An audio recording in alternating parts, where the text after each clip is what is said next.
23-year-old John Grody for crashing her VW Jetta. Audrey says John had been drinking and lost his cool. All rise. That's case number 130 on the calendar in the matter of Smith versus Grody. Parties have been sworn in, Judge. You may be seated. Sir, have a seat. Ms. Smith, according to what I've read in your complaint, you and Mr. Grody were dating. You went to a Christmas party with him using your car. He drove home from the Christmas party. There was an accident, and he totaled your car. You were a passenger in the car. You want $5,000 so that you can buy a new car, and Mr. Grody says that it was, in fact, an accident. There was snow and ice on the road, and you should have had better insurance if the car was so valuable. That's your defense, right?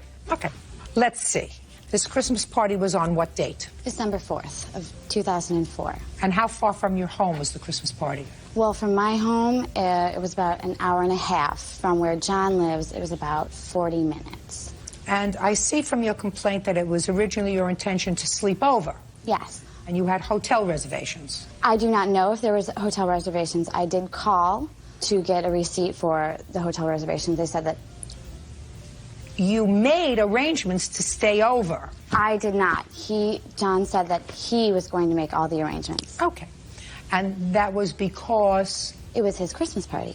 And you were both going to be drinking. Yes. So that was a very wise thing, to make arrangements to stay over. Okay, we didn't make arrangements before we got there. Our whole thing was actually that we were going home that night. When we got there was when everybody said, oh, we're all staying here, so do you want to stay? And originally she said she didn't want to stay.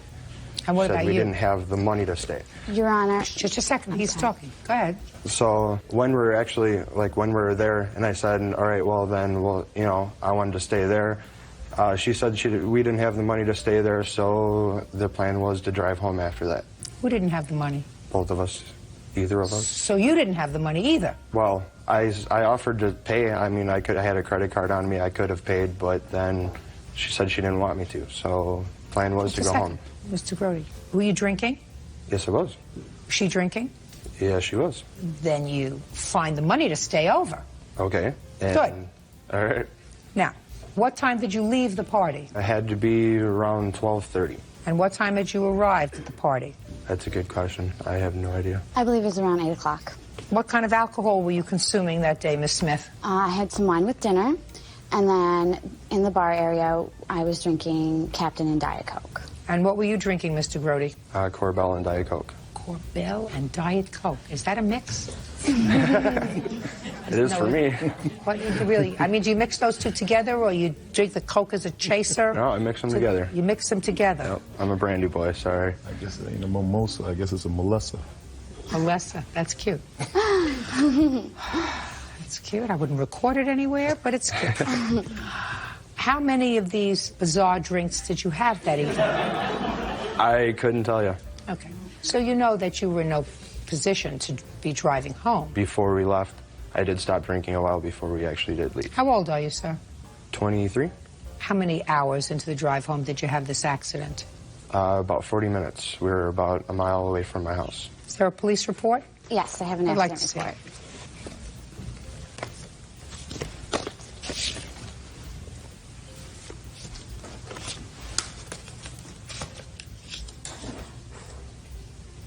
You're driving on a suspended license? No. Did you have a license? Yes, I did. It says that you were cited for driving too fast for the conditions, failure to notify police of an accident, Correct. and operating after a suspension. Right. Actually, everything didn't go through. I actually paid the ticket that I had it suspended for before that, but it didn't go through in that township. What was your license suspended for?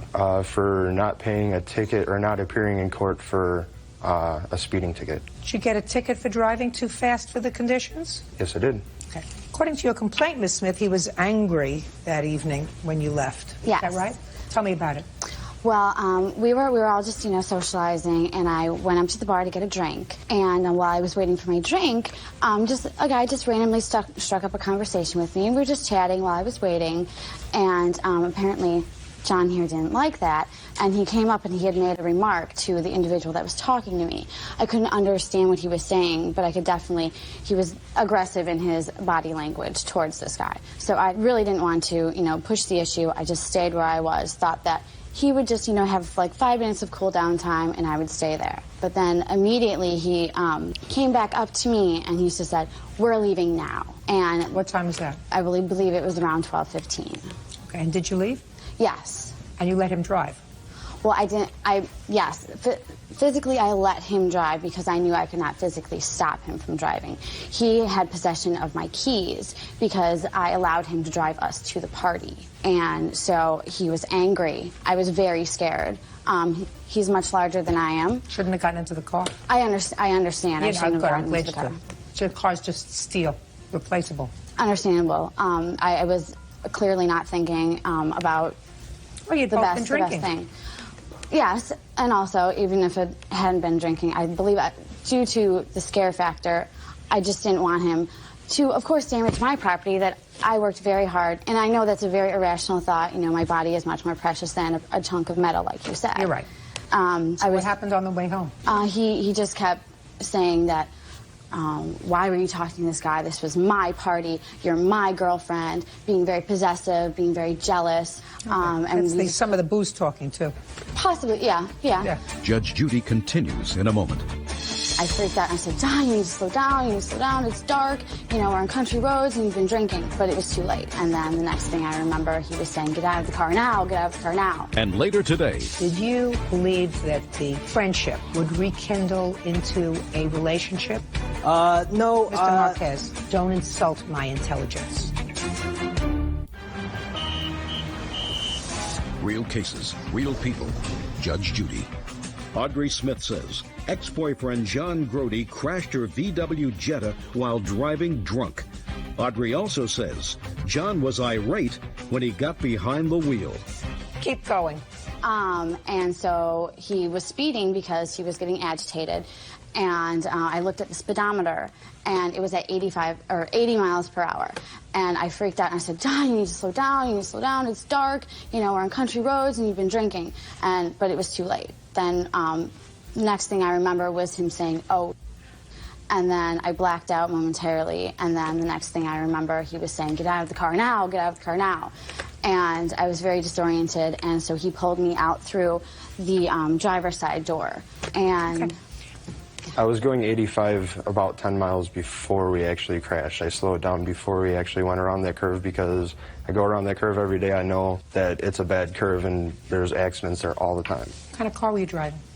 a 99 Volkswagen Jetta. The car was totaled. Yes. Did you tell her that you were going to get her another car? We had a car at work. I'm auto mechanic. That's not my question. Yes, I told her that I was going to buy her the car that we had at work and fix it for her, and it was more than equivalent to what she had. She said she didn't want that car. And after that, I'm not obligated, and I did not feel obligated to actually buy her a car. I thought it was just a nice gesture for me to do. It's not a nice gesture, sir. You caused an accident. Right. Your lack of judgment, by virtue of the fact that you had been drinking all night, your lack of judgment and getting behind the wheel and being emotionally agitated with her that evening, which you clearly were. There's no question in my mind that that happened. Right. The police indicate that you were driving in excess of the speed limit. Your answer that you provided me says that you had this accident because of the road conditions, because it was icy, going in excess of the speed limits, which the police document. It says too fast for conditions now. That's absolutely right. Too fast for the conditions. Too fast for the conditions. Too fast for the hour of the evening. It was dark. Too fast for the fact that you had been drinking champagne and Coke a whole night. All of those things put together suggest to me that this was not an accident brought about by virtue of the fact that accidents sometimes happen. You were doing the wrong thing. And because you were doing the wrong thing, she doesn't have a car anymore. Right. So take care of that. You have the blue book value on your car? Yes, I do. I'd like to see it, please. I did give her my car, by the way. Shouldn't have it anymore, does she? Yeah. Yes, I do have, it was signed over to me, but I also have the NADA value of that. Just a second. Hold it, my dear. You accepted the car from him and you registered it? Not at first. At first, he gave it to me. He said, "You can borrow this car until I buy you the replacement for your totaled vehicle." Okay. I said, "Thank you." I told him, like, "Well, you know what? I'm going to take the car for now, and then I'm going to sue you for the rest." Is that what she said to you? Yep. What kind of car did you give her? 95 Corsica Chevy. Are you telling me that you signed the title over to her? Correct. And she said to you, I'm going to take this car, but I'm going to sue you for the rest of the money that I think you owe me, and you said, okay, I'm going to sign over the car anyway? Mm-hmm. Why in the world would you do that? Because otherwise, if I took the car back from her, how would she get anywhere? What do you care? I don't want to be a jerk. I understand that she didn't have a car because of me, and I didn't want to be a jerk. I wanted her to be able to get around. You've been driving this car since April? I've actually been driving it since the accident happened. And the reason why I needed it transferred over into my name is because I found out that he did not carry insurance on it. And I was driving the car, and I need insurance, and in order to carry insurance, it has to be registered in my name. So that's why I had to do that. Otherwise, again, I would be left with no car. Okay. Why don't you have her do this? Why don't you have her sign this title back over to him?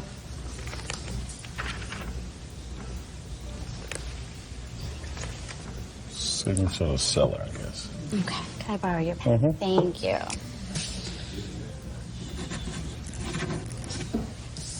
Good. Now he's got his car back. Go pick it up.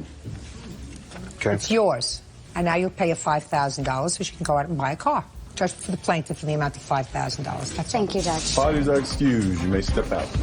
I thought it was, I guess, fair. Of course I'm happy. I won. You know, yay. I was just upset that she wasn't with the party. He just kept saying, you know, this is my party, you're my guest, and you should be by my side the entire night. That's pretty much all it was about. Really have no beef with him other than this. And now the next case. All parties in the matter of Marquez versus Welfare, step forward, please. 23-year-old Joe Marquez is suing his ex-girlfriend, 22-year-old student Jamie Welfare, for selling his washer and dryer. Jamie claims the appliances were a Mother's Day gift from Joe. How old are you, Mr. Marquez? I'm 23. I'll be 24 in a couple days. Before you moved in with Miss Welfare and her two children, where were you living? I was living with my parents. And when did you move in with Miss Welfare? I moved in with her in mid-October of 2003. And how long did you live there? I lived there until the beginning of April. And where were you working during that time? The whole time I was working at Denny's restaurant. Part-time? Part-time, yes. I also coached football at the local elementary school. What was your financial arrangement when you were living with Miss Welfare? We paid half. I paid $300, she paid $300. For rent? For rent, correct. Is that right? That's correct. What about the rest of the expenses? We usually split those down the middle as well. And what were you doing, Miss Welfare? I also had two jobs. I was working at two separate restaurants. Okay. This is what the complaint is about. The complaint says that while you were living there, you purchased a washer and dryer. When you moved out in April of 2004, you told Miss Welfare that she could keep them for a while because you had no place to take them because you were moving back with your parents. A year later, you finally get your own place. You let her know you want your washer and dryer back, and she says, forget it. Actually, I did have a place to put them. I have a receipt for my storage space, which I purchased in April 17th of 2004 as well, which was actually 5 days after I moved everything out of the apartment. All right, so you didn't want to put it in your storage space because... Well, she has two children, and we've been to the laundromat together, and it takes quite a long time to do laundry. And since my parents already had a washer and dryer, I had no need for them at that time. And I had just purchased them in March of that year, which had only been about a month. So I figured I might as well get some use out of them by leaving them at her apartment. That's somewhat correct, but not completely correct. 23-year-old Joe Marquez is suing his ex-girlfriend, 22-year-old student Jamie Welfare, for selling his washer and dryer. Jamie claims the appliances were a Mother's Day gift from Joe.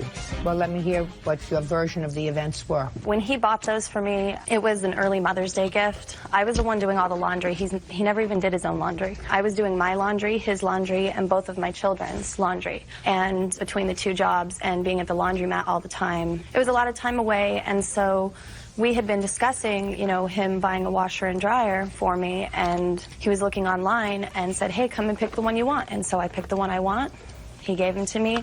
When he moved out, I was sleeping when he moved out.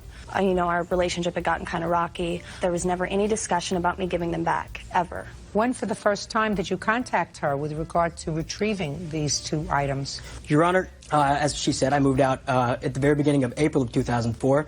We didn't talk for 2 weeks afterwards. After that, we, began phone conversations, and actually on May 5th of 2004, she came over to my house, my parents' house, for a little Cinco de Mayo get-together.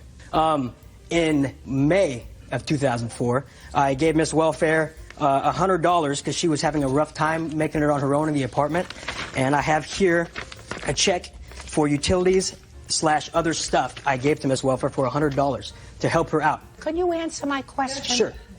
You remember what my question was? Yes, I do. Have we ever talked about it?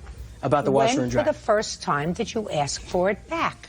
I first asked for it back when I found out I was moving out with my current girlfriend, which was in March of 2005. Okay, so between April of 2004 and March 2005, you had absolutely no discussion with her about this washer and dryer. That isn't correct. When I gave her that check, which was dated May 20th of 2004, we had discussed it. She actually wanted to purchase the washer and dryer fully. She wanted to give me payments per month. And I told her that since we were becoming good friends, I did not want the only conversation to be between us about the washer and dryer. At that time, Mr. Marquez, did you believe that the friendship would rekindle into a relationship? No. Actually, when we first broke up, Mr. Marquez, don't insult my intelligence. Sorry, Your Honor. You don't go from being lovers to friends without somebody hoping for a little bit more. That is correct. Yes. So during that time, and during the time, according to you, she said, why don't you let me make payments on it? You said, no. Correct. And now you have a new girlfriend. Yes, I do. You moving into an apartment together? We have currently moved into an apartment as of the 9th of April. And I assume it doesn't have a washer and dryer. Actually, it does. After this little skirmish between me and my ex-girlfriend, my current girlfriend went out and purchased one, hoping it would make me feel a little bit better. Did it? I was very, very pleased that she would show that much friendship towards me. But I wasn't very angry about the washer and dryer. I was angry at the fact that she took me for granted that I was being nice and letting her borrow the washer and dryer when I could have just put them in my storage. Get over it.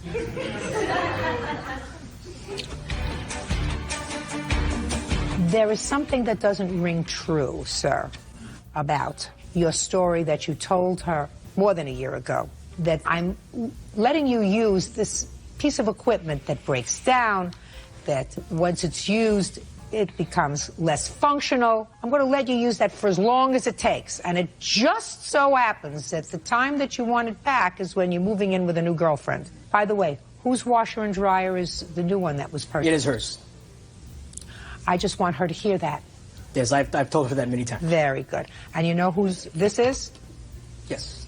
Hers. Thank you. That's all. Have a happy life. Body's ice. 2-year-old customer service rep Kimberly Johnson and her ex-boyfriend, Arthur Spain Jr., are suing Arthur's ex-girlfriend, 22-year-old restaurant manager Tequila Bailey, for vandalism to a Pontiac Grand Am and for the return of belongings. Tequila is countersuing for unpaid rent and harassment.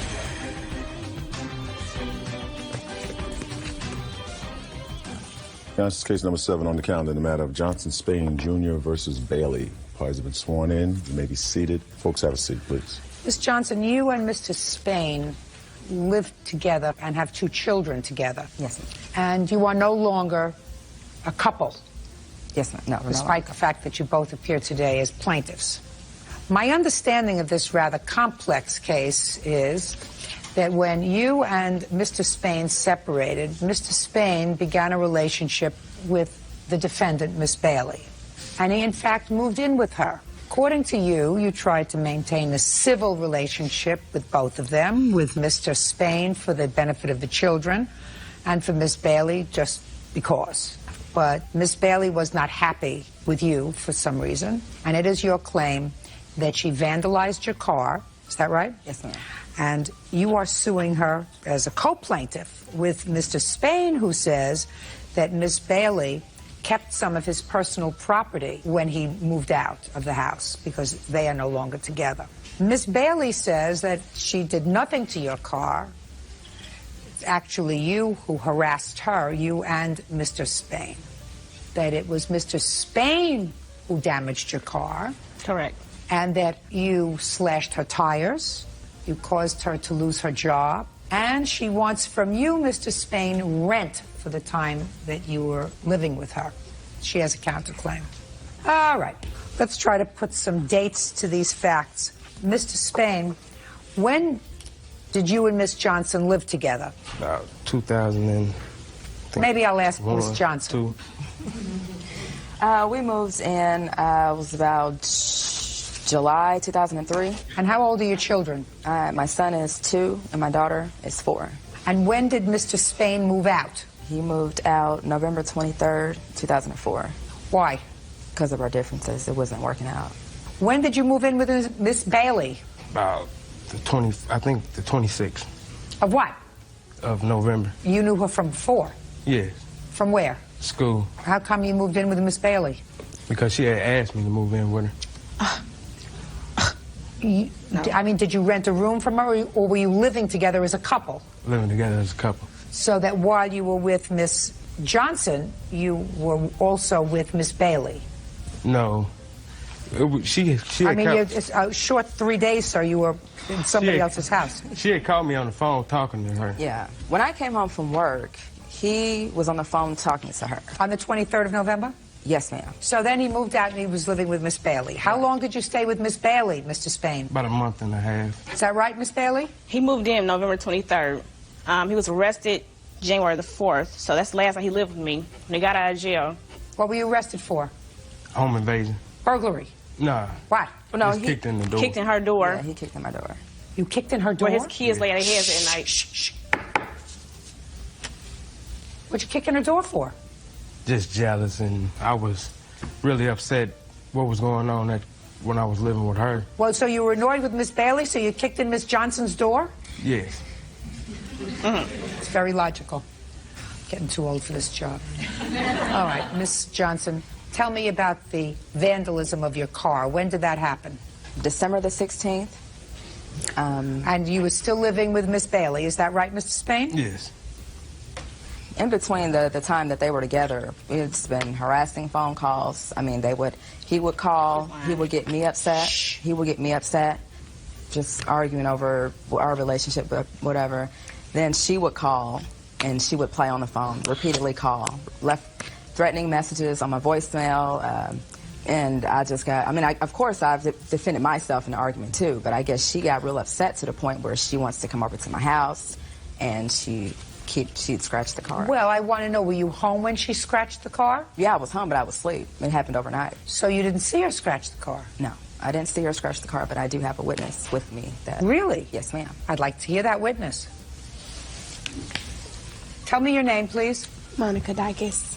Dykes, did you see on December 16th somebody vandalized Miss Johnson's car? No, I wasn't with her at the time, but I was at her house. I was spending the night at her house, and she was supposed to go get me something to eat. And Who was? Mrs. Bailey. She didn't come back with my food, and I asked her why, and she said because she came in the house with a box cutter, and she said that she had scratched Miss Johnson's car. Well, how do you know Miss Bailey? They were going together. This is my brother. When she came home, she just took out the box cutter and told you? What did she do? No, she had the box cutter in her hand. Walked in the door with the box cutter in her hand? It was in her pocket, and she took it out. Well, tell me about that. I'm curious about that whole moment when she walked into the house with the box cutter in her pocket. When she walked into the house, I was like, well, what happened to the Burger King that you're supposed to bring back? She said, well, Burger King was closed, and I just came back from around Mrs. Johnson's house, and I scratched the car up, and I hope she come around here with some... She's lying. So what did you say to her? Nothing. I didn't say anything after that. She's lying. You didn't say, why would you do that? Well, I asked her why. She said, because she just been harassing me and all this other stuff. Did she tell you what she'd been doing to harass you? She said that Miss Johnson has been calling her house numerous of times. So they were speed dialing each other. Yeah. Thank you. All right, Miss Bailey, now I'll hear from you. Thank you so much. First of all, he moved in my home November 23rd of 2004. He moved out because he went to jail for kicking in her door. I was pregnant at the time with his kid.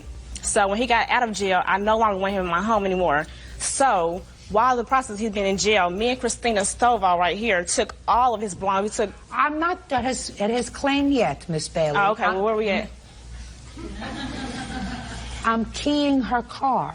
Oh, keying her car, and he keyed her car, and the night that he got arrested, he came over to my house bragging about keying her car in as well as kicking her door in. Why would I key her car? He kicked the key. I mean, he keyed the car in and kicked the door, and he know he did. I was there. If he's gonna kick her door in, he's gonna key her car. He's lying. Whatever, you lying.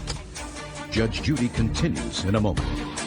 If somebody moves in with you in December and you get pregnant between December and January 4th, you're not too swift. And later today, Where is the car now? The car is in front of my house now. You have not sought to have the car returned to you, have you? No. Smart lady. real cases, real people. Judge Judy. Kimberly Johnson and Arthur Spain Jr. claim Arthur's ex-girlfriend, Tequila Bailey, keyed Kimberly's Pontiac Grand Am. Arthur also says Tequila won't return his belongings. You have a police report? Yes, I do. I'd like to see.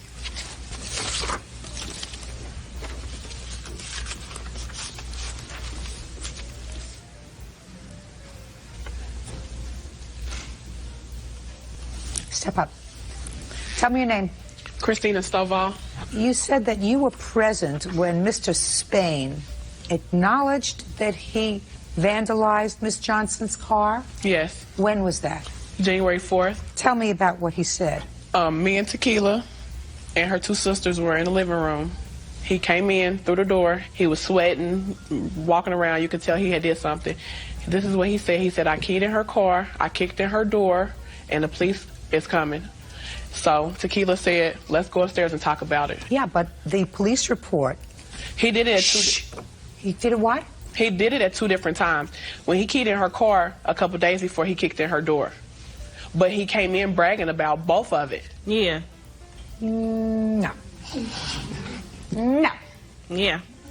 He keyed her car. I don't know what he keyed the car in, but the night he got arrested... Listen to me very carefully. Where did you spend Christmas? At my house. Did you see Miss Bailey? I see her every day, all the time. And what about Mr. Spain? Did you see him? Yeah, I see him. Shut up. I used to go to school with him. I So used to you- go to listen the to candy me. store. He Listen knows to who me. I am. Okay. So you know them both and you saw them between December 16th and January 4th. Is that right? Mm-hmm. Okay. So what you're telling me is on January 4th, he acknowledged keying her car. Because he came in all nervous. All right. But the police report is from December 16th. Why in the world would he come in all nervous and hyper and confess to something that he had done on December 16th? He already confessed to me a long time ago about it. Because he was scared. He was bragging. Sit down. Okay. Good. Very good. No, I believe that he kicked in her door, but on December 16th, I believe her when she says that you went out to get her some Burger King and you came back and you keyed her car. Nah. Yeah, no. Okay, now, what stuff do you claim that you left at Miss Bailey's home? A radio, TVs, CDs, DVDs, weights. Where's all his stuff? We took 2 trips to her mom and his mom's house, and he knows and she knows. As a matter of fact, I had Matt come get the guns that was in my house. They don't have any permits for. What kind of guns? Sawed-offs. BB guns. Sawed-offs. Who is this gentleman? That's my friend. What does he have to do with this case? His weights are in her house. He helped haul helped her haul my belongings stuff over over to there. her house. And we hauled it right back. And I don't know what your father did with him, but She we hauled it right a back. few baskets over to his house. This is when he was locked up. TV returned? No. And Everything she was brought returned. me my shoes and she brought my shoes, a box full of my shoes, and my motor control was in the box. What kind of television did he bring to your house? Look at me directly. Don't look at the floor. I'm looking at you. I don't know exactly what kind of television was. It was little black box television. Where is it? At his mom's house. Me and her took 2 trips to Hallville, Indiana, to give him their stuff. But he got locked up from my house. I got a letter in my mail from my landlord saying that if they find him or anything of his in my house again, I will be in court for eviction because he was not on my lease. So I quickly took all his stuff to his mother's house. All his stuff. He knows it. She is lying. Now, Miss Bailey, what I want you to do is I want you to tell me about your counterclaim. You think that Mr. Spain should pay you for rent? Yes. What kind of contract did you have with him for you? We didn't have anything written down, signed, because when you're supposed to be having a relationship, you don't do that. But we have verbal. You're going to pay half on everything. You're not going to stay in my house and lay up and sleep, and not pay nothing on anything. Miss Bailey. Yes, ma'am. We live in a civilized society. So I want you to leave your gutter language outside. I can do that. That's fine. And you're going to wait until I'm finished speaking before you open your mouth. Okay. You're going to leave your gutter language outside, and you're going to remember where you are. We understand each other? We do. Perfect. Kimberly Johnson and Arthur Spain Jr. claim Arthur's ex-girlfriend, Tequila Bailey, keyed Kimberly's Pontiac Grand Am. Arthur also says Tequila won't return his belongings. I believe that after he moved out, you wanted money, but I don't believe you had an agreement with him to pay you half of everything. Next. Somebody can't stay with me. Listen to me. Next. First of all, my tires were slashed. I couldn't get to work. I had to call in to get my car fixed. Second of all, they're playing my phone. He's coming to my job, my new job and my old job, harassing on me on my job. Well, just a second. What did he say when he came to your job? I broke up with him. He wants to be with me. He loves me. He wants to be a family. Let's make it work. I don't want to be with you. I want to be a family. Go raise your 2 kids with Kimberly. Just a second. I don't understand you. What do you mean? You're talking too fast. I talk fast all the time. I know. He wants to be with me. So he came to you telling you that he wanted to be with you, he wanted to be a family. Making a scene. Yeah, making a scene at work. He wanted to be with me. And that's why you got fired. That, and I had to call in because I was pregnant with his child, and he was in jail. I couldn't work. I was sick. I mean, you think that he's responsible for you? Yeah, he helped me make the baby. Yeah. What? He helped make the baby. Yeah, he's responsible. That's not a lawsuit. It is mine. It's not one that I'm going to hear. Well, that's fine, Miss Judge Judy. It's not one that I'm going to hear. How many children do you have? I have 1. Okay, so you know how babies are made, right? I do. If you don't want to have the baby, then what you do is you take precautions so that you don't have a baby. If somebody moves in with you in December and you get pregnant between December and January 4th, you're not too swift. Right. Can I see pictures of your car? Yes. Yeah, Your Honor, she scratched the whole driver's side, and she also... Can I just see the pictures of the car? My boy. Good.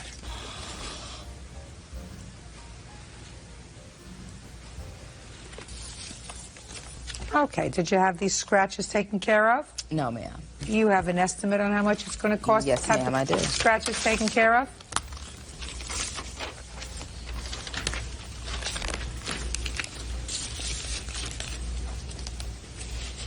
That's a reasonable estimate.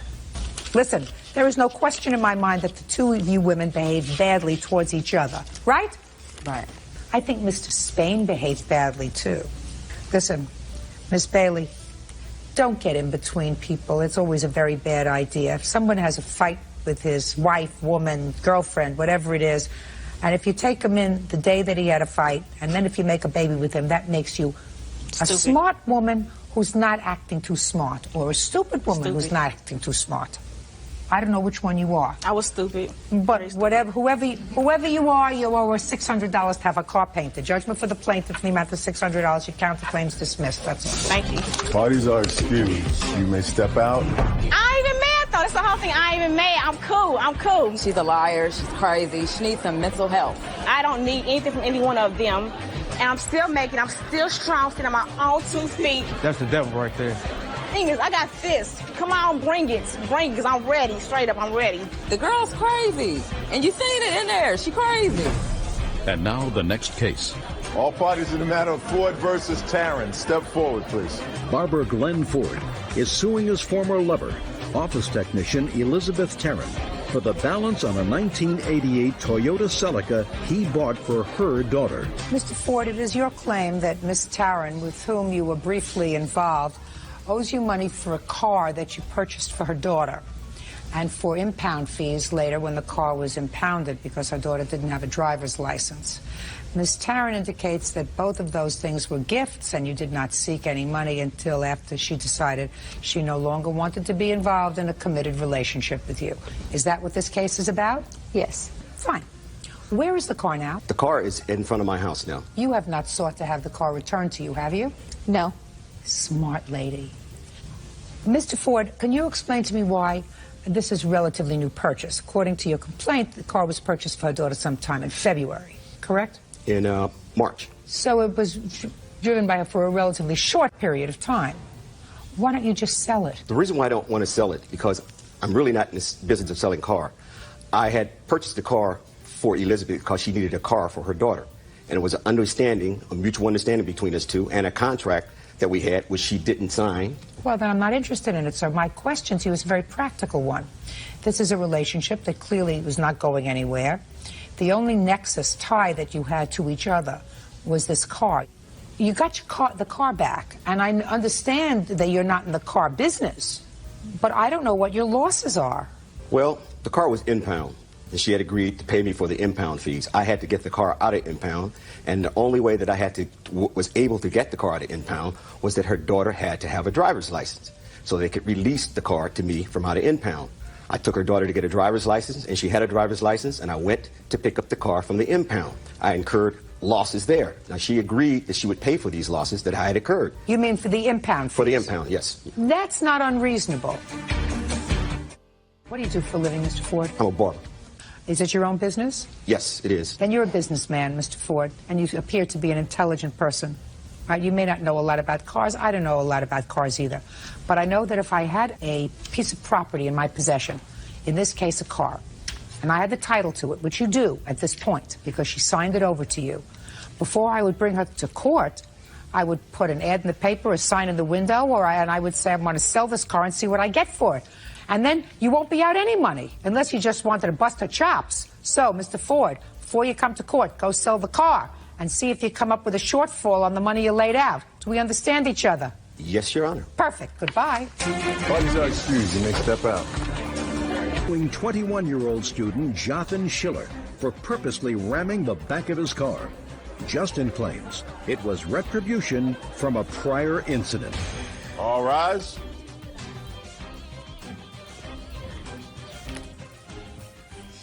Now, this is case number 79 on the calendar in the matter of Sherman versus Schiller. Parties have been sworn in. You may be seated. Gentlemen, have a seat. Mr. Sherman, you and Mr. Schiller used to be friends, according to the complaint that I read. It is your claim that after an evening of drinking, Mr. Schiller purposely damaged your car. Yes.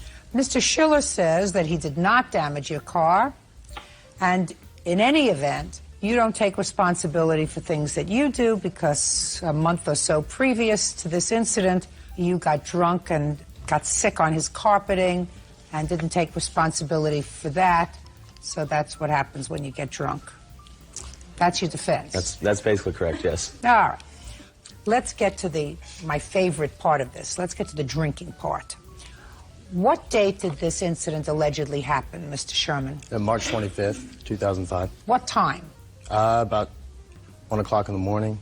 What day of the week was the 25th of March? I believe it was a Saturday. So, nobody had school or work. Do you work or go to school? I go to college, and I also Where?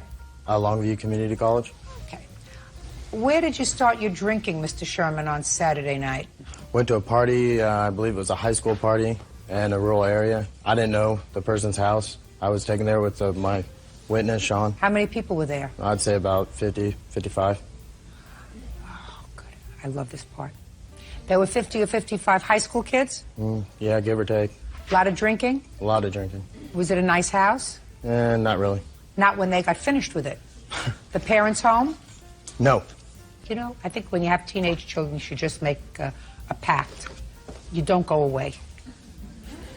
That's right. You just don't go away. Take them with you or lock them up. Right. They should have sort of a kennel for them. So that the parents can go away. So these 50 teenagers are drinking in a house.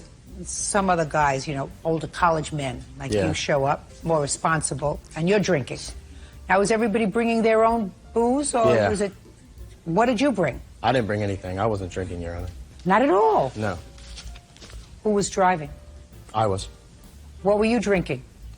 Is not an answer. I was but drinking. Standing up is good. I was drinking Miller Lite. How many did you bring? 12-pack. 12? Just for you? Yeah. And the two of you went together? Yes, ma'am. How did you know the people whose party it was? I just got calls from friends, and sort of out of the loop. You know, teenage kids have passed me by a long time ago. When you get the call, what does the call usually say? There's a party, and come over, and blah, blah, and then you get directions, and just go. Now you can sit down, Sean, until I need you again. Okay, so what happened at the party, Mr. Sherman? Well, I went to the party, started talking with some friends, gazed over, and saw Mr. Schiller here. He was with his best friends, and they were making faces at me, laughing and towards my direction, and I just got real embarrassed and really just distraught about the whole thing. And then they started making puking motions at me. Had you gotten sick on Mr. Schiller's carpet the Yes. month before? Yeah, I did. And did you make arrangements to have the carpet cleaned up? He refused my help. He said, no, I've had enough with you. He just told me to get out of his house. Okay. Did he subsequently call you and ask you to pay to have the carpet cleaned? Not till a week later. A week later. I said subsequently. Subsequently can be a week. Okay. So he called you a week later, and what did you say to him? I said, no, I'm not going to pay for that. Okay. Let's cut to the party's over, and you got to the party at what time? 9:30ish. 9:30, and you left about 12:30, 1:45? Yeah. Good. And all that time you didn't have a beer? No. Nothing? Nothing. Almost doesn't pay to go to the party. Oh, you have a good time there. Socialize. I don't think you have to drink to have a good time. Any drug? Yeah, well. No. No drugs. No drugs? No drugs, Your Honor. Any drugs? No, Just drinking. just drinking. How much did he drink? About case. Okay, so now it's 12:30, 1:45. And you leave? Yeah, I decided to leave. I was So, tired of it. Now, pick it up from there, Mr. Sherman. Mr. Schiller and his friends were extremely drunk. I walked out to my car, and they ran in front of me and started pushing my car into a ditch. At that point, I got in the car, told Sean to get in the car, and started the ignition and headed out. They continued to follow me in their Chevy Blazer. Started yelling out the window and flashing their lights, honking their horn, tapping me on the You road. mean acting stupid? Yeah, Okay, acting so they're stupid. acting stupid. What's next? After that, I got to my house, stepped up on the front porch. They rolled up right behind me, honking the horn, telling me that they want to kick my... And I told them to leave, and they revved their engine and slammed into the back of my car, Your Honor, and then drove off. At that point, I was in shock and called the police. I have the police report right Can here. I see it, please? Yes. Have a photograph of the damage? Yes. I also have an estimate. I'd like to see that, too.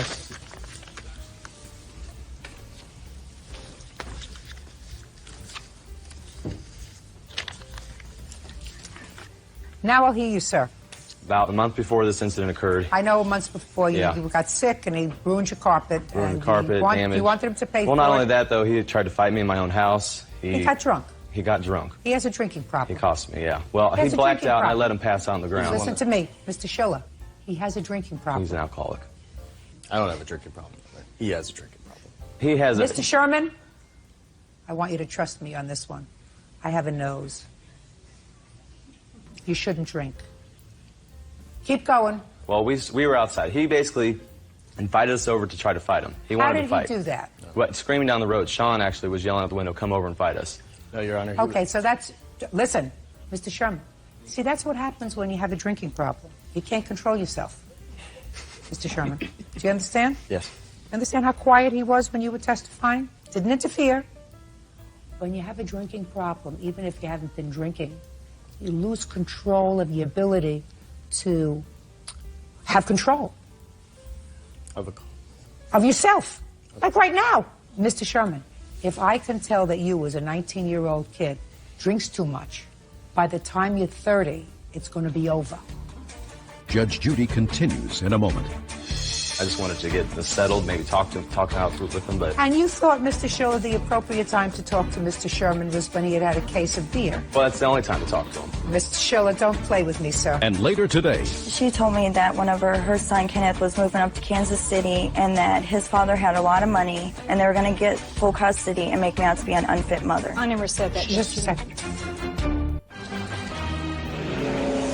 real cases, real people. Judge Judy.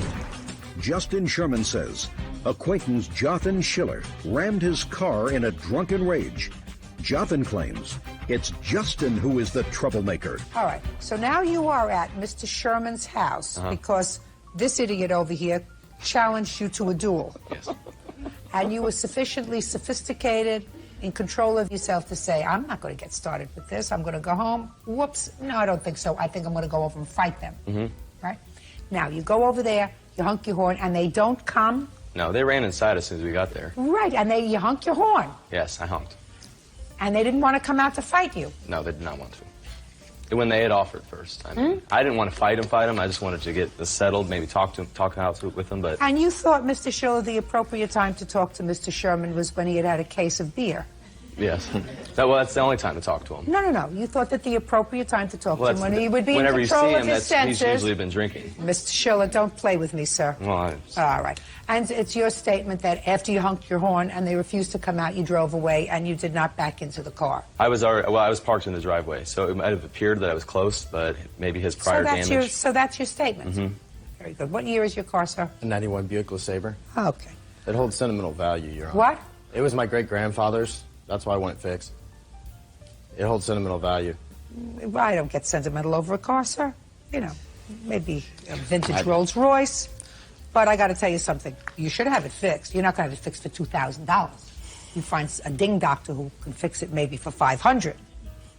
But I'm going to tell you both. If you continue to drink and act stupid, that's what happens. You ruin carpet. He hits your car. You're just lucky you didn't kill somebody else that evening because you had all been drinking. I have very little sympathy for either one of you. Anyway, you're suing him for $2,000 because that's the estimate that you had. The whole car's not worth $2,000. Get somebody to fix it for $500. Judgment for the plaintiff in the amount of $500. That's all. Parties are excused. You may step out. I'm just completely outraged. I didn't cause any damage to his car. He's just, like she said, a drinking problem, so that's just the person that we're dealing with. I don't have a drinking problem. I never did, never will. He's the one with the drinking problem. That's why he hit me. Alcoholism runs in his family, so he just doesn't have, he also doesn't have regard for society. I never wanted to start a fight. I just wanted him to go away. That's what I was saying. He drives home after parties and gets in car accidents. It's just kind of ridiculous. And now the next case. All parties in the matter of Davis versus Seco, step forward, please. Lola Davis is suing her granddaughter's mother, 21-year-old Michelle Seco, for attorney fees as a result of a restraining order. Michelle says she was fearful of Lola kidnapping her daughter. Miss Davis, Miss Seco is the mother of your granddaughter. Yes. She was not married to your son, but they do have a child together, and that child is how old? 3.5. Where is your son now? He's incarcerated. For what? Violation of a probation. For what? DWI. So he has a drinking problem? Yes, ma'am. It is your claim that Miss Seco filed a false application for a protective order against you and your husband. Yes. As a result of which you had to retain an attorney and you want her to pay for your legal fees. Yes, I do. Miss Seco says that the allegations in her application were true, and it's unfortunate because you used to see your granddaughter regularly but don't anymore. Right. So, Miss Seco, I'm going to start with you. Okay. When did you file this application for a protective order? On January 11th. Under what circumstances? Because of the harassing phone call that I had got from him saying that Christina's father was going to kidnap her and take her up to Kansas City because he was going to work on the railroad with his dad. And I asked him about it, and he didn't know anything about it, but he was moving up there, and he was thinking of giving me sole custody to get his life straight. And I told them that, they called the cops on me, and I told them that they were no longer going to see her because, if Kenneth's not there... What do you mean they called the cops on you? For what? For checking on the well-being. They called the cops several times on me and family services, and I have the reports here if you'd like to see them. I would. And I'd also like to see the application that you filed for the protective order. Okay.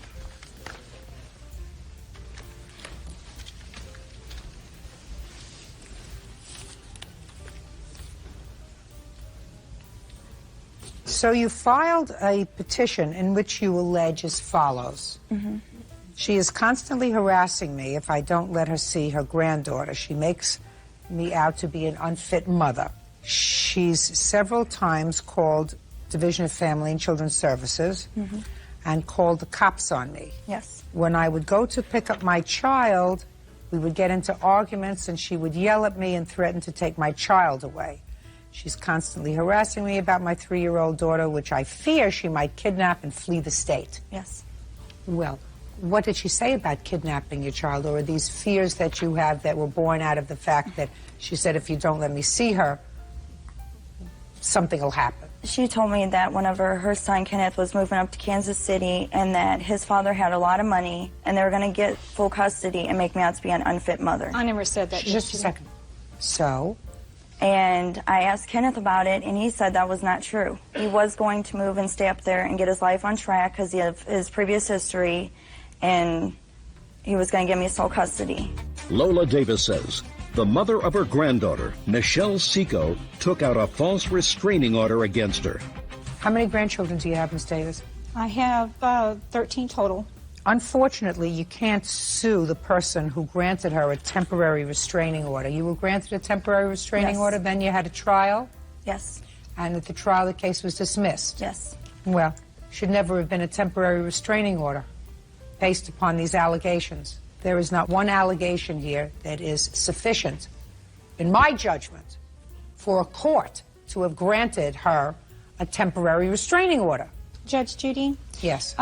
When she filed the ex parte orders on us, we had retained the attorneys to appear for us on our behalf, and by the time we did get to court, the whole case was dismissed. And I have a copy of the court transcript. I don't have to read the transcript. I've been in the business a long time. When you file for a protective order, one of the things that you're stating is, based upon a fact, you are in fear for your safety or the safety of your child. Fact. She doesn't state any facts here. What she says is, I fear she might hire a hitman to kill me. Well, maybe she's crazy. Maybe that's why she has a fear. Maybe she's nuts. But I fear that she might kidnap my daughter. Well, that's not what she said, according to you, Ms. Seco. According to you, what she said is, my husband is moving, and according to you, she said, and they have a lot of money. Parents have a lot of money, the relatives have a lot of money, and they're going to sue and try to get sole custody of the child. Whether that's true or not, that's legal. Mm-hmm. So there is nothing in your petition that should have inspired a judge to grant a temporary restraining order. So you're suing the wrong person, because she's not a lawyer. She didn't pull the wool over anybody's eyes. She made statements like she was, free thinking, and somebody who wasn't using their noodle granted her a protective order, temporary, and by the time it got down to push comes to shove, they thought better of it and either dismissed it, yes, or she didn't show up and they dismissed it because she wasn't there. Or was there a hearing? Yes, there was. There was a hearing, and the court said there's no basis for a restraining order. Correct. Right. I think that there is probably a larger picture here, and that larger picture is, it's unfortunate that you're not seeing your granddaughter anymore. I'm trying to file for grandparents' rights, Your Honor. That's kind of a hard thing to do, because the law is very strict with regard to that now. Is there any way that you can envision having Mr. and Mrs. Davis see their granddaughter? I mean, I didn't have a problem with it at all in the beginning until they started calling family services and cops coming out for false accusations. Okay, now let me ask you this question. You live at home with your parents? Yes. Do your parents have any objection to this Davises coming over to see your granddaughter for an hour or two in their house? I mean, if it's at my house, I don't think they would really have a problem with it. Well, Ms. Davis, if those are the circumstances now, at least for now, that Ms. Seco is prepared to allow you to come and spend some time with your granddaughter, I would do that. I am going to do that, Your Honor, because I love her very deeply. They have 13 grandchildren. Right. You have one child. Your daughter only has 4 grandparents. Yep. Your son has a problem. Yes, he does. So, better be nice to her. Yes.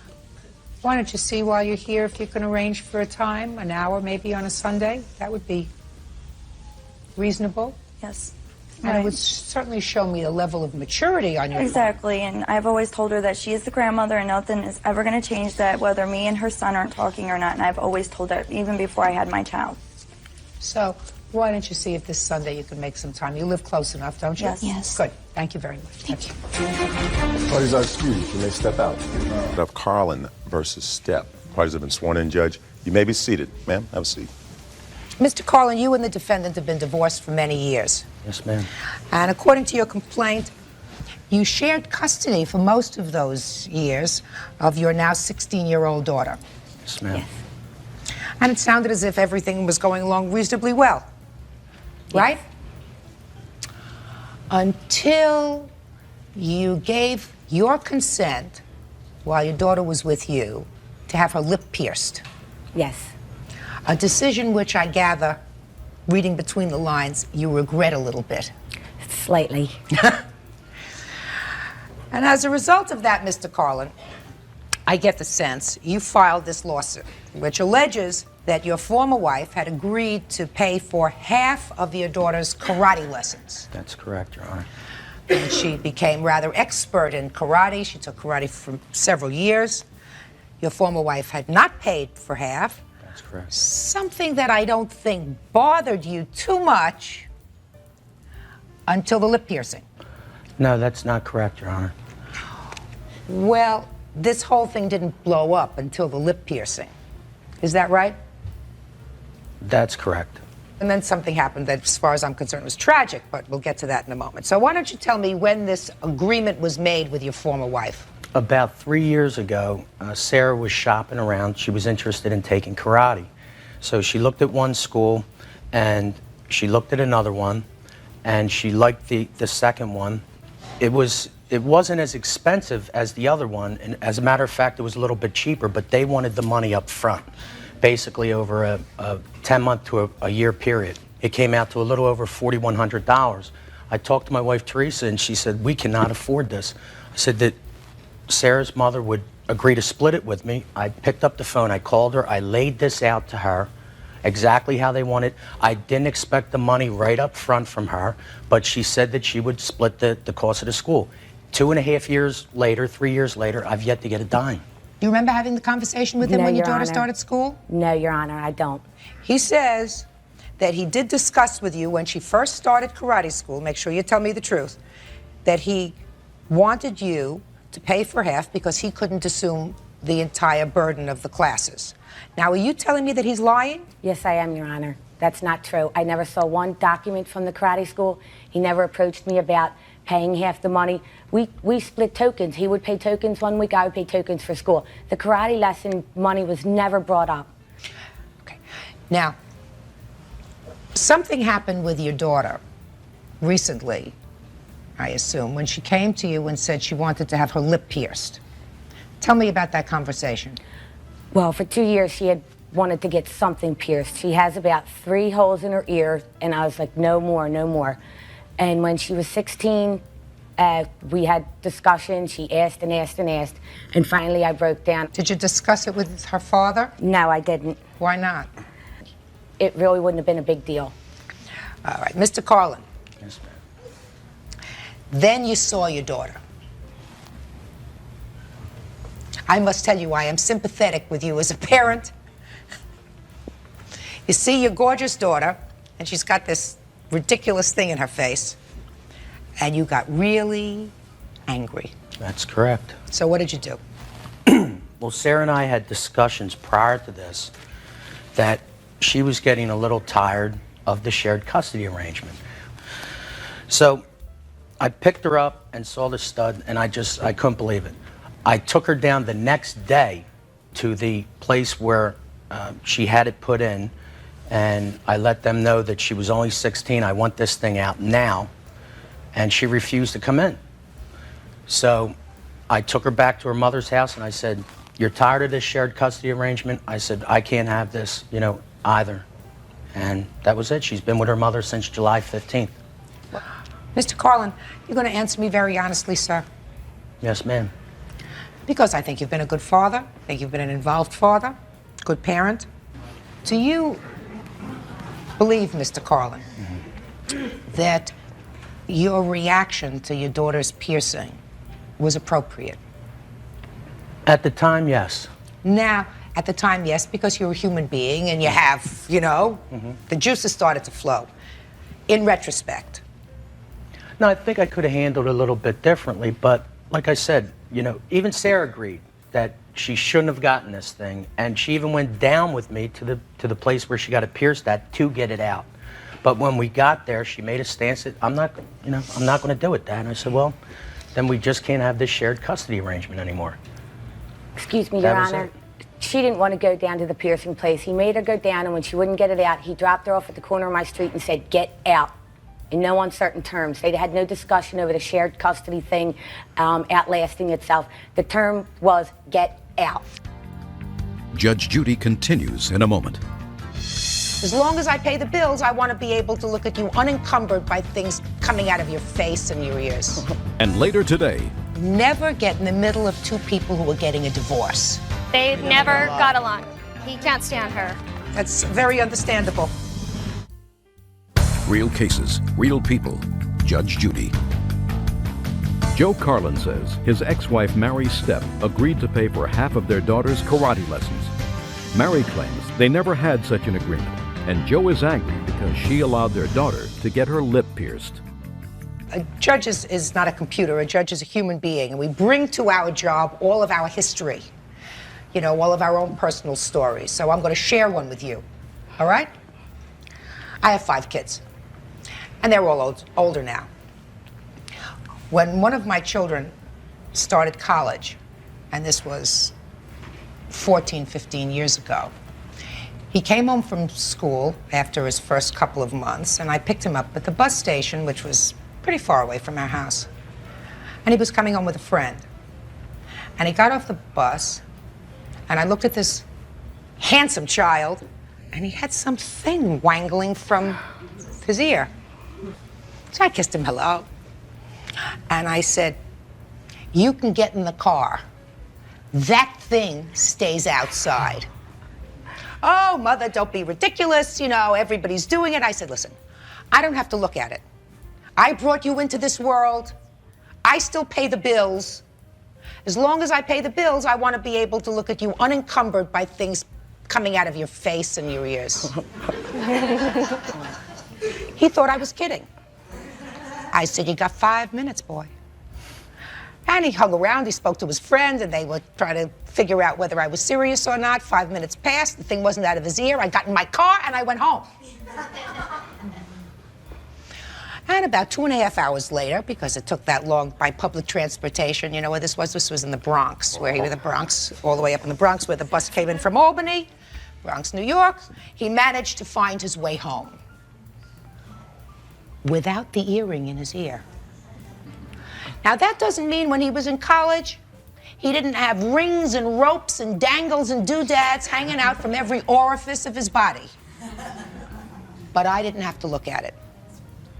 So you didn't do the right thing. You know, you're supposed to be a parent first and a friend second.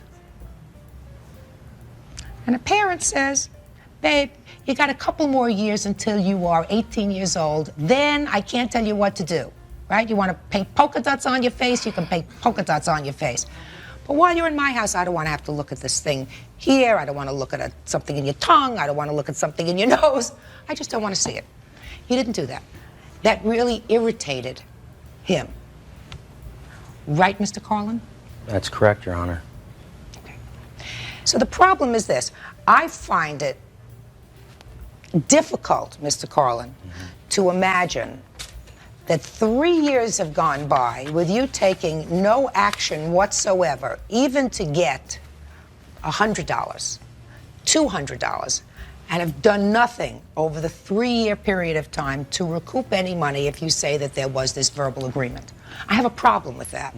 So I'm going to take care of the lawsuit right now. I'm not satisfied that you have established to my satisfaction that there was this contract. Your Honor, child support is more than just a check in the mail each week. There's Sir, if that's parental what you're support. banking on, I'm telling you, it doesn't hold water. Karate lessons don't come under the category of necessaries for anybody. So I'm not if that's what you're hanging your hat on, forget it. More importantly, Mr. Carlin, you have invested 16 years in your daughter. And I think it's a mistake to cut her off after 16 years because she, as a 16-year-old, made a foolish mistake. Big mistake, Mr. Carlin. I want you to rethink it. In any event, this lawsuit is dismissed, that's all. Parties are excused. You may step out. Out the back door to your right, please. I took care of her. Not one From a- phone call from an since July 15th. Not one phone call. Nothing. Sarah don't know how to use a phone. Your duty's to call her at 7 o'clock That's at my night. duty. Yeah, That's you're the duty. father. She's a child. She's 16 years old. Great, great. She's 16 years old. She can make up her mind. And now the next case. Parties on Lehman versus Morris. Step forward, please. 22-year-old Kelly Lehman says she made a deal with her best friend April Morse to take over the payments on her truck and pay for repairs. She's suing because April's ex-husband, James, repossessed it. It's not every case that has a moral. This case has a moral. You know what that is? Yes. You know what the moral is? Don't do business with friends. That's one, but the other one would be never get in the middle of two people who are getting a divorce. It's always a mistake, right? Ms. Lamont, according to your papers, the defendant was a friend of yours. She and her husband were divorcing. You the husband? Yes. And I'm sure in addition to other things, there was a truck that they wanted to sell, or that she wanted to sell. There were payments due and owing on the truck. You made an arrangement with her to take over the payments on the truck and to do substantial repairs that were on the truck. Correct. You paid the money for the repairs. You didn't have the truck in your possession at that No, time. I did not. Truck is in the shop.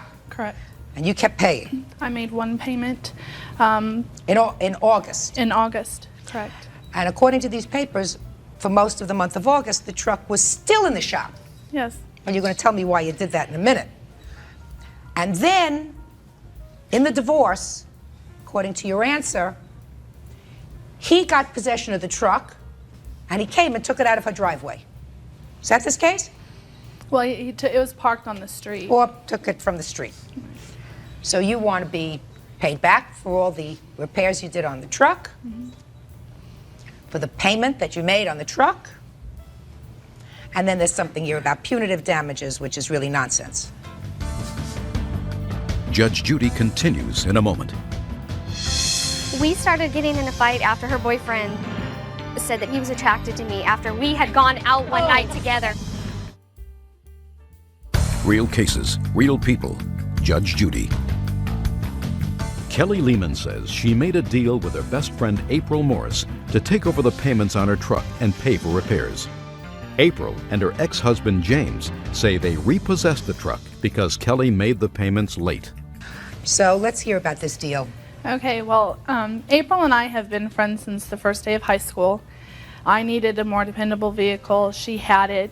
I said, okay, we made this arrangement. At the time when the payment came due for the August payment, I didn't want to make it. I didn't have the truck. Why should I make it if I didn't own it? Why do you think she should have made payment on the truck if the truck wasn't in her possession? It was her agreement with me that she would make that first payment. And we thought that the body work that needed to be done would be done a lot sooner. But it wasn't. Didn't it seem unfair to you that she had It wasn't made my fault. hundreds of... It wasn't my fault that she agreed to make the payment. But didn't it seem unfair to you? This is a friend of yours. Didn't it seem unfair to you that you had this truck that needed all kinds of repairs in order to make it drivable? Because there's stuff that was needed on the clutch and the bodywork and the muffler, things that she didn't know about at the beginning. She knew about everything, and it was her choice. The muffler was never told that it needed a new muffler. Yes, it was. Yes, it was. I was never told that the windshield was cracked. I was never told that the truck had actually been rolled and that there was more damage to it than that was apparently done to Well, it. The truck wasn't gives you another good lesson. Right. You don't buy a pig in a poke. If you're going to start spending money on something, you take a look at it, even if you're dealing with a friend. So you made the August payment. Late. She made it late when she promised to make it on time. She made it late, but at the time that she made it, she still didn't have the vehicle in her possession. That wasn't my fault, though. But she didn't have a problem with it. Whose fault is it? It wasn't my fault, madam. The truck was in your possession, under your control when it was damaged. Wasn't under her control when it was damaged. She didn't have a problem with making that payment until we got in a fight over her boyfriend. How much did you spend on this truck altogether? Oh, I've spent a total of $1,053.38. $1,053 and 38 cents. 38 cents. And that includes the bills that you have to show me for the repairs, as well as the 1 month's payment for August. You don't deny that she paid you this money? I don't know what she's giving you. Okay, show it to her. At the time that the repairs were being done, I was told it would be a matter of days when I had given her the money, and it ended up taking like 2 weeks. And that was not my fault. I kept mailing checks to the body shop, and they kept telling me they didn't receive them. It's always somebody else's fault. You keep saying it's not my fault, it's not my fault, it's not my fault. It's not her fault. You, step up here, I have a question for you. What's your name? James. James, you went and took the truck off the street. Yes. Did you know she had made all these repair payments? Look at me, James, don't look at the floor. Did you know she had made all the repairs? Yeah. Well, didn't you think it was wrong to go and take the truck? No. Why not? She didn't do everything she said she was going to do. You're talking about this September payment that you didn't make on time. You repossessed this truck from her September 12th. By the law, No, you not have to have September 12th. insurance on the vehicle. She didn't have insurance on the vehicle. Did you ever discuss it? I mean, you were friends. Is that right? Jim was They were not even friends. involved. Just a second. If you were friends with her, that means you knew each other. You had socialized in each other's homes. Your Past. children played. Is that true? Kind of. They never got along. They They never never got Ay, along. ay, ay. I He could can't understand stand that. That's very understandable. Judge Judy continues in a moment.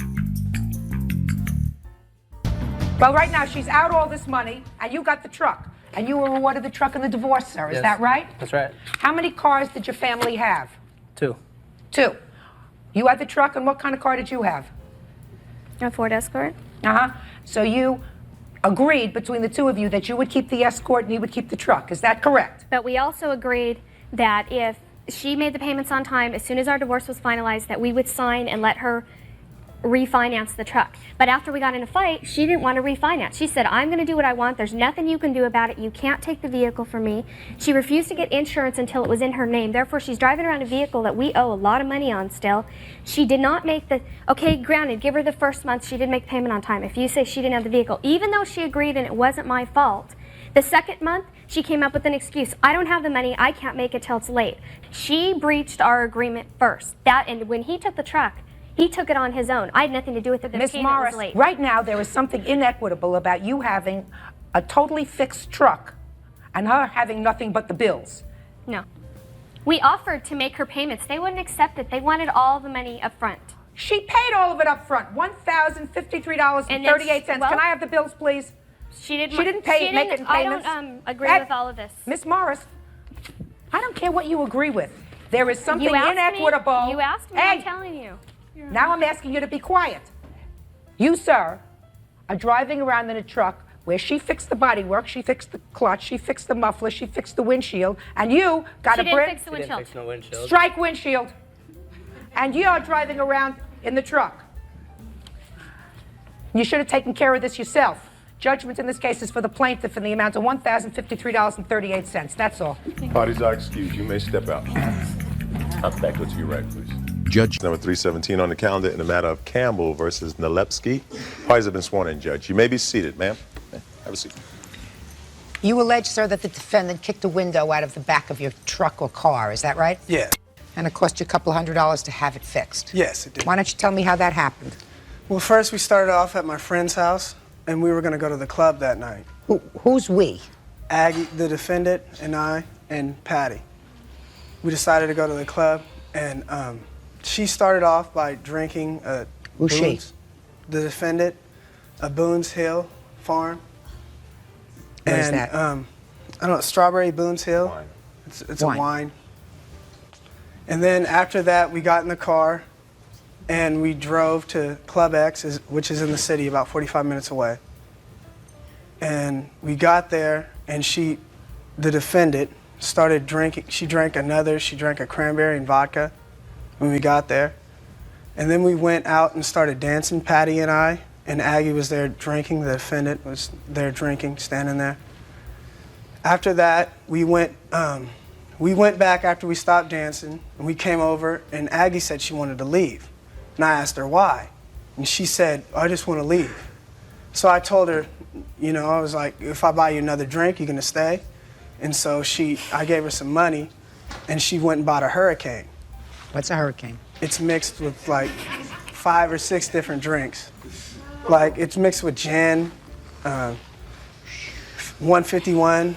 What's 150? Rum. And after that, me and Patty went back to dance again, and Aggie went and sat down and started talking to this guy. And I guess she was drinking then too. She drank a beer or so. I don't know what else she drank because I wasn't there. I was out there dancing, but I saw her drink a beer. And then after that, after about 20 minutes, we stopped dancing. We came out and we seen that she was just sitting there. And so after that, we just left. We all left. We got in my car and we started. The 3 of you? The 3 of us got in the car. I helped her to the car, actually. And when we were driving on the freeway, she says she's hot. So me and Patty, the witness, rolled down the windows, and she was still hot. So she was trying to open the back window. And What kind of car do you have? It's an Astro van. I have a picture of So it has a back pole window? It has a side window. And then she proceeds to put her feet on the window to try to open it. And I'm asking the defendant, what is she doing? And by this point, she's pressing on the window very, very hard. And I look back, and as she's doing that, pressing on the window with her feet, like bench pressing it, it breaks. And I went like this, and it was a loud sound, a very loud sound. And I'm all, Aggie, what did you do? And then after that, we drove back to Concord. And as on the way, there was glass all in the car. And I told Aggie more than, I'd say, 6 times to get out of the glass and stop playing with it, because she was playing with it with her hands. That's how intoxicated she was. And I told her to get out of the glass. And she passed out on the seat. So when we got back to Concord, she was telling me, I'm sorry. And I didn't yell, I didn't do anything, because I do that to some people, but we were best friends. So I didn't really understand why she did it, because there was no reason for her to do it. She did it, according to you, because she was drunk. Yeah. So you don't have to understand what happened. Mm-hmm. According to what the menu of alcohol that she imbibed during the course of that evening, she didn't know whether she was in the back of your car or in the Concorde. Mm-hmm. So how much did this window cost you? $206, and here's the receipt right here. All right, Aggie, let's hear your end of it. Well, Your Honor, just to put it blatantly, he did not see me do it. She did not see me do it. They did not hear me kick the window open. As far as I'm concerned, when the window shattered inside of the car, like he said, when you kick out a window, where does the glass go? It goes outside. There was bits of pieces Let's start out with the Hurricane. Sure. Not a problem. How old are you? 21. At least I was the only one that was 21 drinking. Yes, I didn't know. 21. Mm-hmm. You know how stupid women look when they get drunk? Sure. Do you have any idea of who are you? I'm her mother. Well, I'm sure your mother has told you. If she hasn't, she should have. You know, there's nothing more disgusting than a sloppy woman drunk. Sometimes I think sloppier than a man, but maybe that's just because I'm a woman. And if you're 21 years old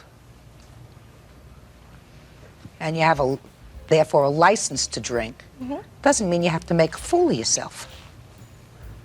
Now, you were pretty sick. I read your papers.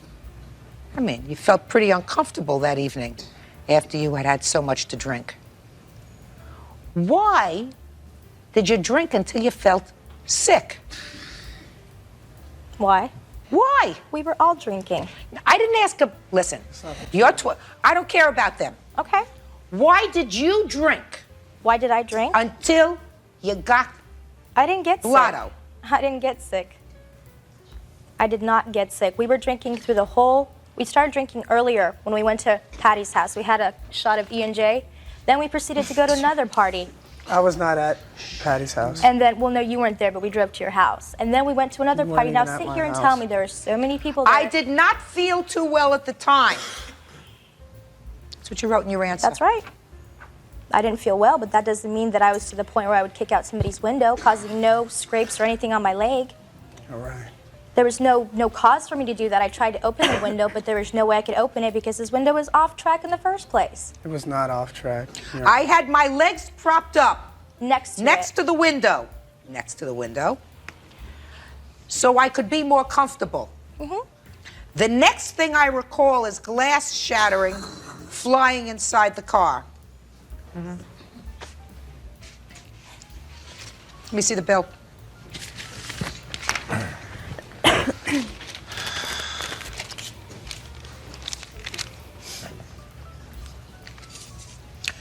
Were you there when your daughter got home?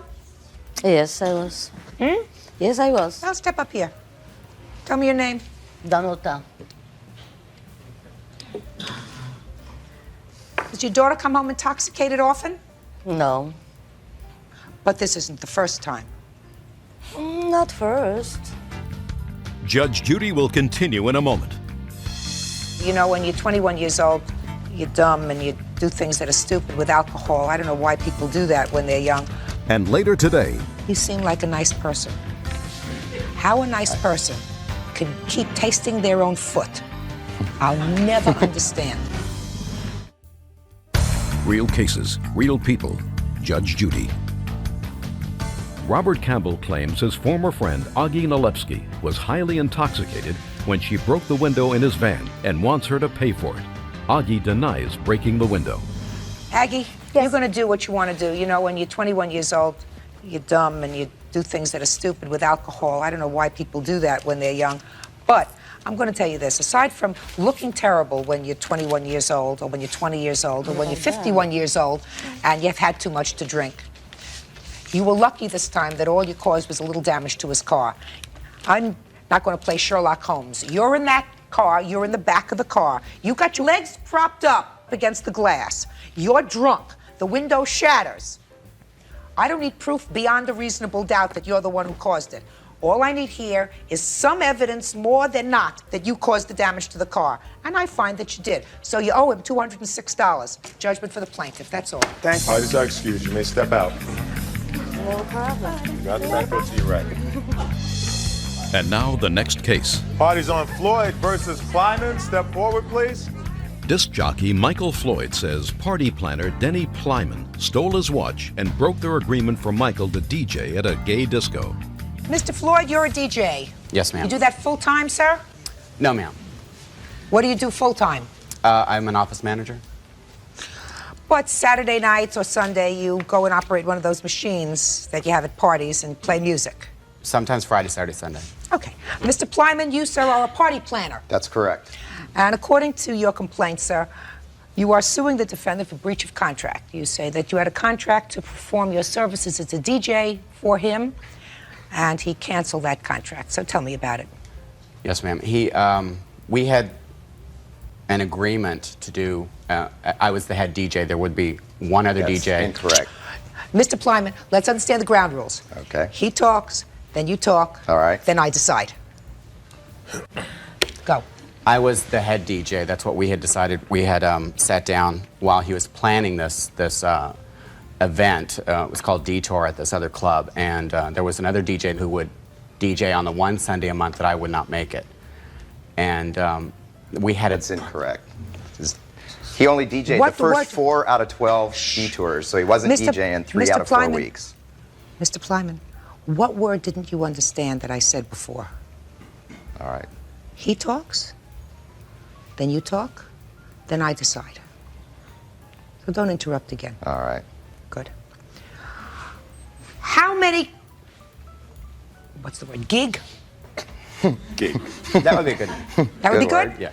We're in agreement. My children would be proud of me. We're in agreement there. How many gigs do you claim you contracted for with the defendant? May I look? I have a list of them. I don't know them off. There were so many. It was over like a 5-month period. Well, you're not suing for the whole 5 months. I'm suing for the ones that were canceled. How many did you actually perform? I think it was about a month or 2. 4. He has a problem. He really doesn't understand. I'm not going to penalize him because there must be a screw loose or something. I agree. Well, I've got the exact figure. It's 4. It's a very simple question. You'll tell me that in a minute, but right now, you see, I was focused on him, Mr. Plyman. Mr. Floyd, do you have a written contract with him? No, ma'am, we don't.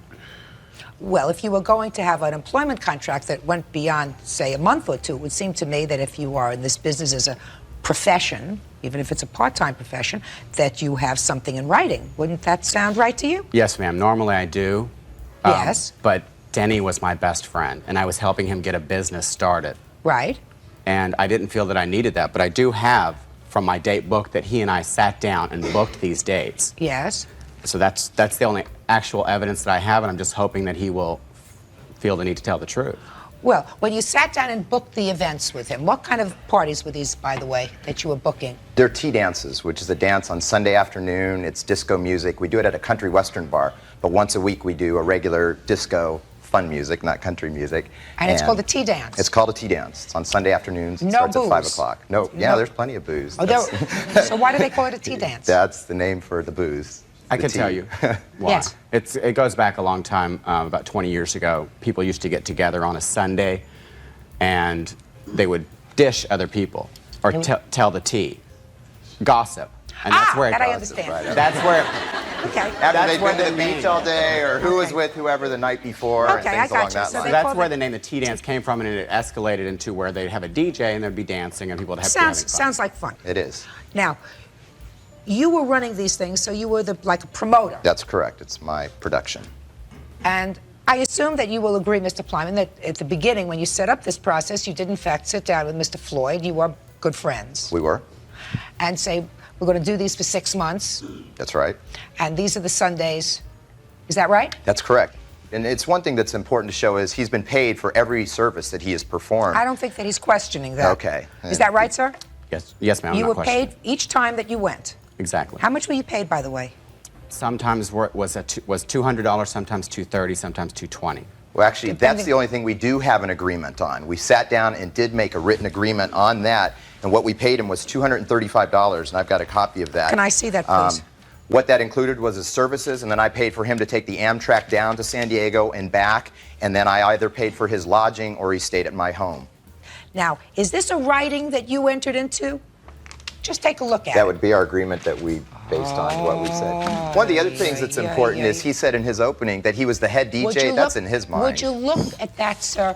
I asked you a question. Mr. Plyman doesn't know where he is. I'm going to remind him of that in a minute. No, ma'am. This is not. Michael, Just this a second. was made up Mr. afterwards, Plyman, obviously. you never saw that before? No.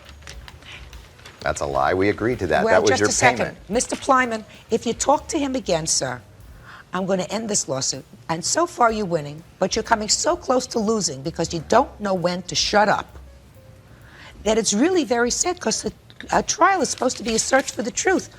When a litigant who seems to be winning keeps shooting himself in the foot and yet appears to be an intelligent man, I don't understand that. Judge Judy will continue in a moment. Mr. Plyman, I'm going to give you some really good advice, sir.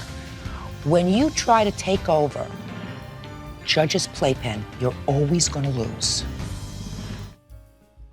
Real cases, real people. Judge Judy. DJ Michael Floyd says party planner Denny Plyman broke their agreement for Michael to DJ at a gay disco. Denny claims he had every right to fire Michael and owes him nothing. Mr. Plyman, one of the problems with this, sir, is I'm going to tell you what that is. I'm not going to consider it. He says he's never seen it before. And if, in fact, this was your agreement and you're a businessman, what you should have done was you sign it and have him sign it. I understand that. But, Mr. Floyd, Do you have any proof of any engagements that you actually turned down at or about the time that your agreement, not contract, but agreement with the defendant was terminated? Do I have any proof? Yes. Not with me, Your Honor. I had turned down San Diego Gay Pride because he told me that I was going to work for him for 2 events that he was doing. He was doing 4, I think, and I was going to do 2 of them. I had offered, when we first had our disagreement, he brought up the idea that, you know, as somewhat of a severance pay, that I pay him $200 to afford him like 2 weeks down the road. He had a date. And me being a new businessman, a small businessman, I thought, you know what, I really want to do the right thing here. So I thought about it a couple days, and then I called him back, and I said, you know, I would be happy to send you that $200, but I asked one thing. I said, I'm going to need you to sign an agreement. I finally clicked in and understood that I probably should have an agreement at this point in time, that this will be the end of our, I put the payment of $200 in 2 $200 increments will be paid by May 31st and is provided as a goodwill gesture by Denny Plyman, owner of Focus Events. This payment will finalize our working relationship and any monies due of this date. And it's at that point that he got all pissed off, like I didn't trust him because I felt like he would take me to court or something, and he wouldn't sign that. Now, he never saw this, but I read it to him over the phone because I was going to send it to him, have him sign it, and send it back to me, and then I would have sent him the money. That's also not entirely true, Your Honor. Well, not entirely true, but did you call and discuss with him some sort of solution to this problem? I attempted, he never did. I attempted on several occasions to call him. At that point, how you could say I didn't attempt to make a solution is incredible. I have it written right here. That's not proof. That could have been written at any time. Mr. Floyd, he did in fact offer you a couple of $100s to resolve this issue. Yes, and he his did suggestion. And he did.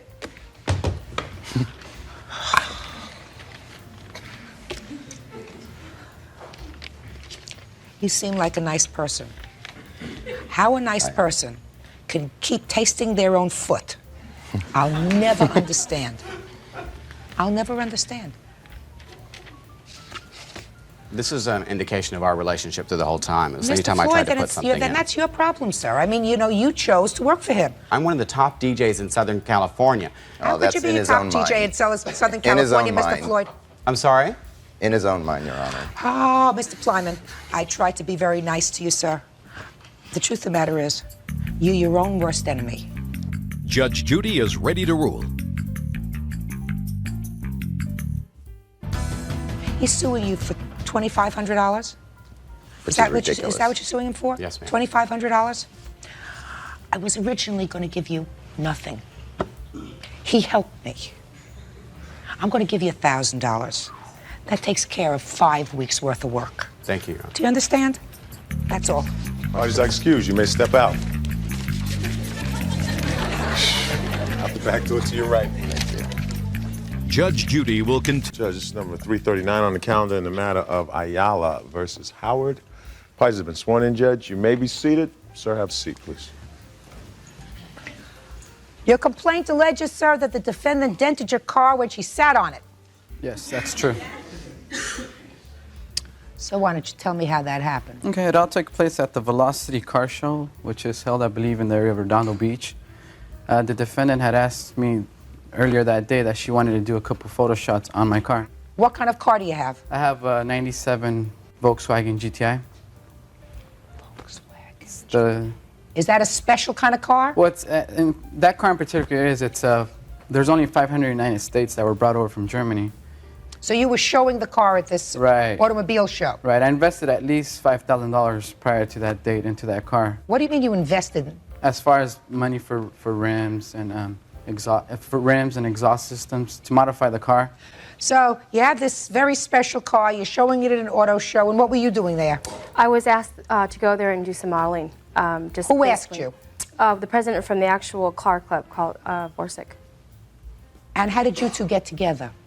Well, I had a friendly relationship with her prior to this. And the day of the show, she approached me when she arrived and asking me if she could use my car to pose for a photographer that was coming for her own personal use. And I asked her, what kind of posing are you going to do? And she said, well, I have this pose that I sit on top of the hood and I That's not true. Just a second, I'm going to get to you. You have this, she said to you. There's a pose where she gets on top of the hood and she takes a picture and it's a real nice shot. And I said, well, have you ever done this before? And she said, yes, I did. I've done it before. Nothing happened. It's a great shot. So she reassured me by doing that, and I was easily convinced to letting her do that. Okay. According to you, you agreed to let her sit on the hood of your car. And you sat there of the car and took a picture. Right, but the photographer asked him repeatedly about 3 or 4 times if it was okay. Of the car and took a picture. Right, but the photographer asked him repeatedly about 3 or 4 times if it was okay. And he agreed to everything, as far as if we were going to actually sit on the car or model around it or whatever we were going to do. How did you sit on the hood of the car? They asked us to actually just sit sideways, kind of facing each other with our feet dangling down on the side of the car, and he took a few But you were shots the of only that. one who sat on No, it? there was another model. That sat on his car? Was there another model that sat on your Yes, car? there was. Her name is Kalan. She sat the opposite side of the car, at the same position, same area, just on the opposite side of the hood. Okay. So what happened after the pictures were taken? I didn't notice the dent until I got home when I was just waxing down the car. And as I was waxing the hood, I noticed that there was a dent in the hood. Well, I felt that it was my responsibility to take care of that, so I called her the very next day, letting her know. 3 days later, not the next day. Listen. Sorry. Next day, letting her know. 3 days later, not the next day. Listen. Sorry. I hate this thing. Don't interrupt him. Sorry. I mean, I could be mistaken, but it was the week after the show. And what happened, I let her know that the fact that she sat on the car, the dent was put into the car.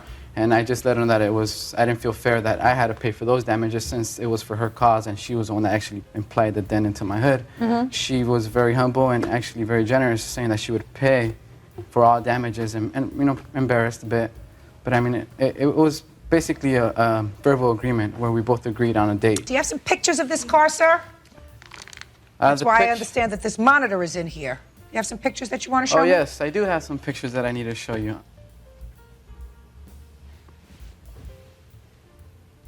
That's the car. Where's the damage? There's a damage. If you see where the light hits, it actually dims down. If I can approach it, I'll show you. I see it now. Is that the side you were sitting on? Yeah, it was. A day or so later, is that right? Yes, you're right. How come you have such an expensive car and you didn't know? A day or so later, is that right? Yes, you're right. How come you have such an expensive car and you didn't notice this terrible dent in the car until a day or so later, sir? No, actually, I noticed it the same day, but I called her a day or so later. First of all, how much do you say it's going to cost you to fix it, sir? Well, I have an estimate here from the dealer service area that I deal with. They appraised the damage. That's the amount that I'm suing for. $561? Yes. All right. And what's your position? Well, first of all, when we were taking the shots, he stood there and watched the whole shoot and said nothing. He was even suggesting different poses. Basically, to make a long story short, afterwards, I saw him polishing off the car. He did not approach me with any concern about damages. I actually went over there off the car. He did not approach me with any concern about damages. I actually went over there and looked at the car. There wasn't any damages. And it wasn't until actually 3 days later that he called me and told me that there were damages on there. If they had asked him if it was okay, and all of a sudden he's coming back to me 3 days later saying that I made these damages, it would be his responsibility only because the photographer had asked him over and over it was okay if we were to get on the car. Oh, you asked him. You asked him. That was enough. Judge Judy will continue in a moment. She asked you if she could sit on the hood of your car. Right. You're a fool to have said yes. You're a fool. And later today, It's obvious to me that when you move out, you move out. You take your clothes, you take your shoes, you take your hats, and you take your doggone cars too. Real cases, real people. Judge Judy. Carlos Ayala says when car model Monique Howard sat on the hood of his sports car to pose for a photo, she left a dent. Monique says she's not responsible because she had Carlos's permission to sit on the car. Mr. Ayala. Yes. You think that she should be responsible for all these damages Do to I your feel car? that I should be That responsible? she should be. Yes, I do. Well, you're wrong. You want to know why, sir? Yes, I do. If she had sat on your car without your permission, she would be totally responsible for the damage to your car. Right. You are supposed to be an intelligent man. If somebody asked me if they could sit on the hood of my car, and if I said sure, and if they damaged the hood of my car, whose fault would that be? Well, considering if I make a statement, Yeah. there's 2 models that sat on the car. First of all, the other model did not dent the car, which Yeah, was maybe she was thinner. which was what she asked me Just for. a second. Maybe she was thinner. Yeah, actually, she was very much thinner. Well, then, sir. Right, but look, I'm not. you use your eyes. Right. You look at one model who's thinner. If my 2-month-old grandchild was on the hood of my car, and if my 9-year-old grandson Casey sat on the hood of my car and I said it was okay, and if Casey damages the hood of my car, that's my fault because he's 9 years old and weighs more than a 2-month-old baby. So if you look at these two women and she's a little heftier, and you tell her it's okay to sit on the hood of your car because you wanted your car in some sort of a magazine, why should she pay for it? That's an incorrect statement. I didn't ask her to take the shot for my purpose. Doesn't make any difference. Second. She asked you if she could sit on the hood of your car. Right. Well, You're a fool to have said yes. You're a fool. Well, considering that I'm not a weight trainer and I'm not an expert in that field, I wouldn't be able to make a professional. I want to tell you something. I'm not a weight trainer, and I'm not an Exactly. expert in that Well, field, then and you I have- wouldn't let anybody sit on my car. You think that if this guy said to me, Judge, I want to take a picture on the hood of your car. Right. Could I take a picture on the hood of your car? And he sat on the hood of my car, and the hood went to the pavement. that I would say, it's his fault? No, sir. It's my fault, because I was the idiot. Okay. You understand what I'm saying to you? This Well- lady, looking exactly like she did, said, I want to sit on the hood of your brand new, expensive, rimmed car from... And then she sat on your car, and according to you, she dented it, and you think that that's her fault. Not entirely. Dismissed. Parties are excused. Step out. Out the back door to your right, please. And now the next case. Parties on Jackson versus Mitchell. Step forward. 31-year-old student Adam Jackson. Jackson versus Mitchell. Step forward. 31-year-old student Adam Jackson is suing his former roommate Lorraine Mitchell because she refuses to return his 1985 El Camino. All right, I don't think this is very complicated. Mr. Jackson, you and Miss Mitchell were friends, and for a while you lived in her house. Yes, You lived in her house along with other property, an old car, correct. and then you moved out of her house. Yes. And you left your, Vehicle on a property. what kind of car was it? It's an 85 Chevy El Camino And where on the property did you leave the car? in her backyard. Were there any other cars in the backyard? No, Just yours. just mine. And how long did you leave it there? I would say from April 97 through November, and it's still there. November this year. And you want your car back? Yes. And you say, And I say, Mr. Jackson, you're more than welcome to have your car back, but I want to be paid $18.50 for storage per day. Why? I checked with several storage companies because if he had had his automobile parked in a garage towing service, he would have paid $18.50. And on top why of did that, you let him leave the car there to begin with? why did I let him leave the car? Yeah. Because he didn't have any other place to take it.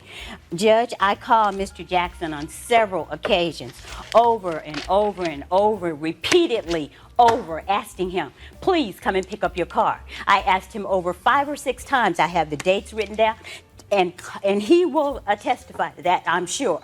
But Miss Mitchell, you had no agreement with him that he was going to pay you to store the car. He didn't do the right thing and get the car out of there fast enough. Why? Well, at the time I was going to school, I tried. I tried when I told her I was going to come by to pick up the car. So when I finally sold my car, I told her I was going to come by to pick up the car.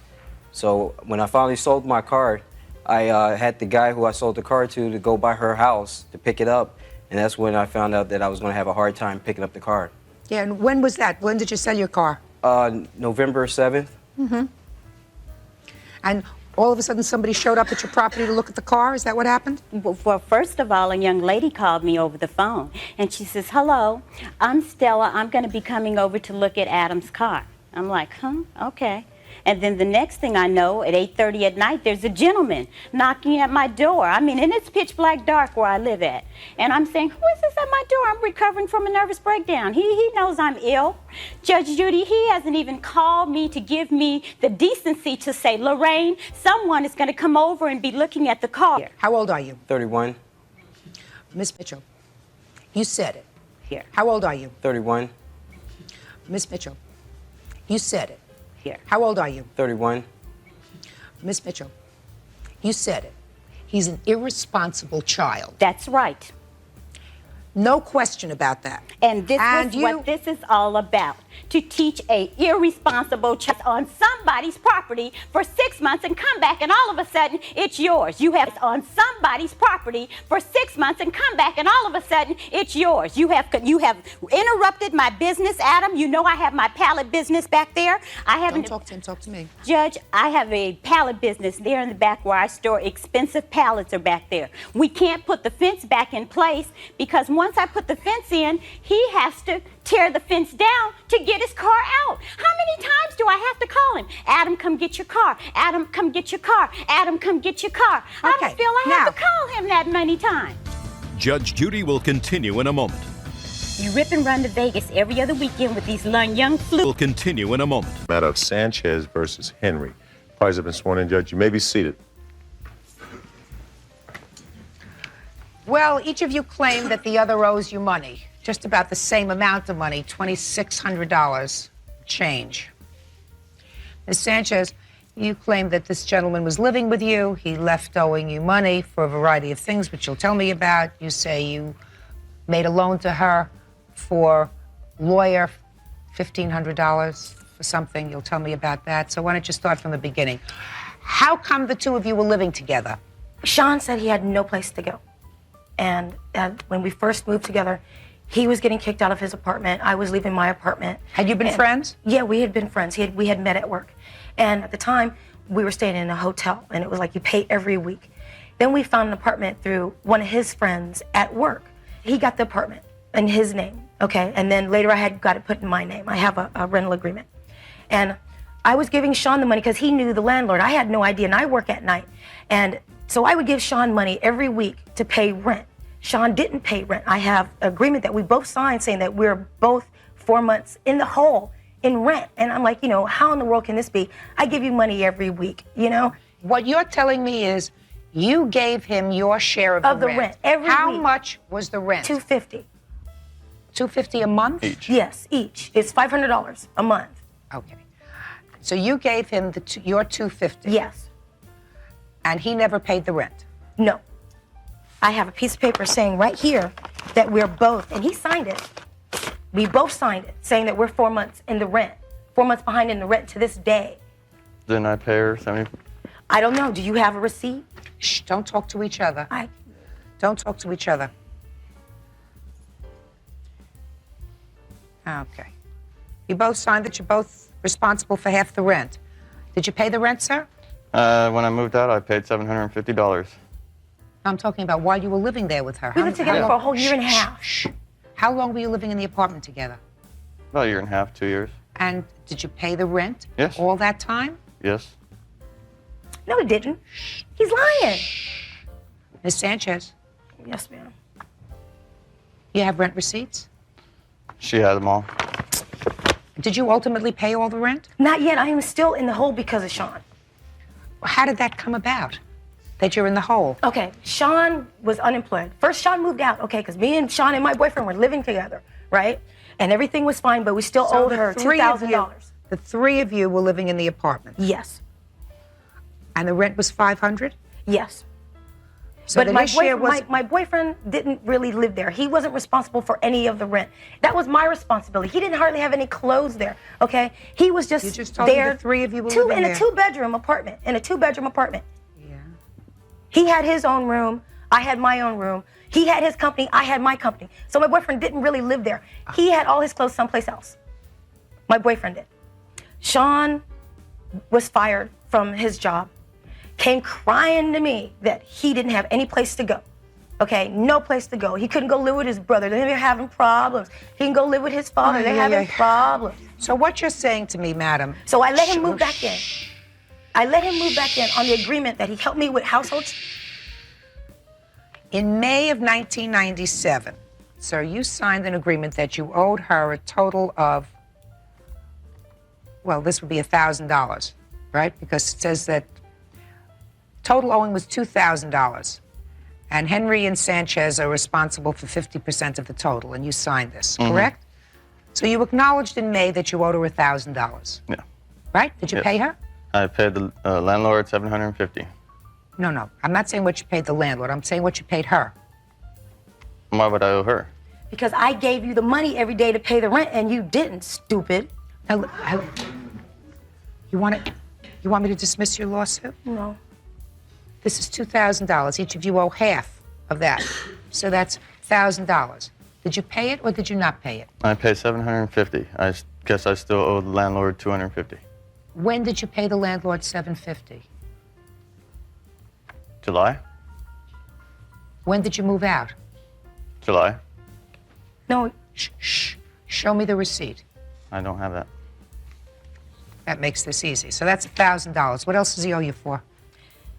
He bought, through his work, I got a VCR because he could get it cheaper from Dow Stereo. How much did you pay for it? $160. Okay. That's all the money that I gave him for the VCR. How much did you pay for the VCR? Got a receipt right here. Okay. $213. $213, and you gave him $160. Where's the receipt? I didn't ask Sean for receipts. Okay, did she give you $160 for the VCR? Every No. day I get... You wanted a video camera. Listen to me. But you didn't. You each want money from each other. It would be very foolish. So you say you bought it for $160, and you're going to show me a receipt for $213.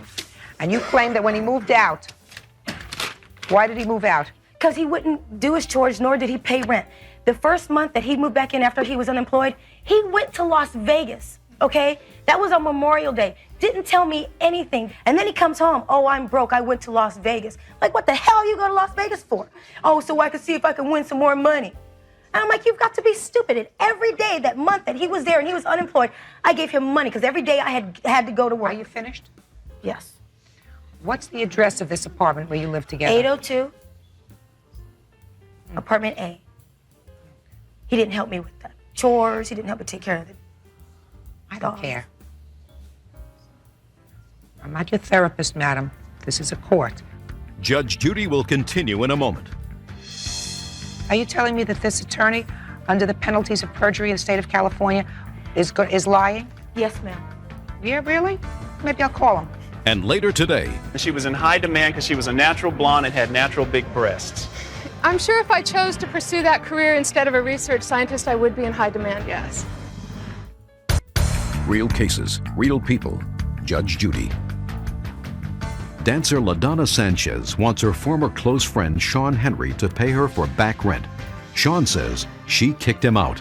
So what happened with the VCR that you said was yours? He took it from me. I went to sleep. He went in my room and took it out of my room. Okay.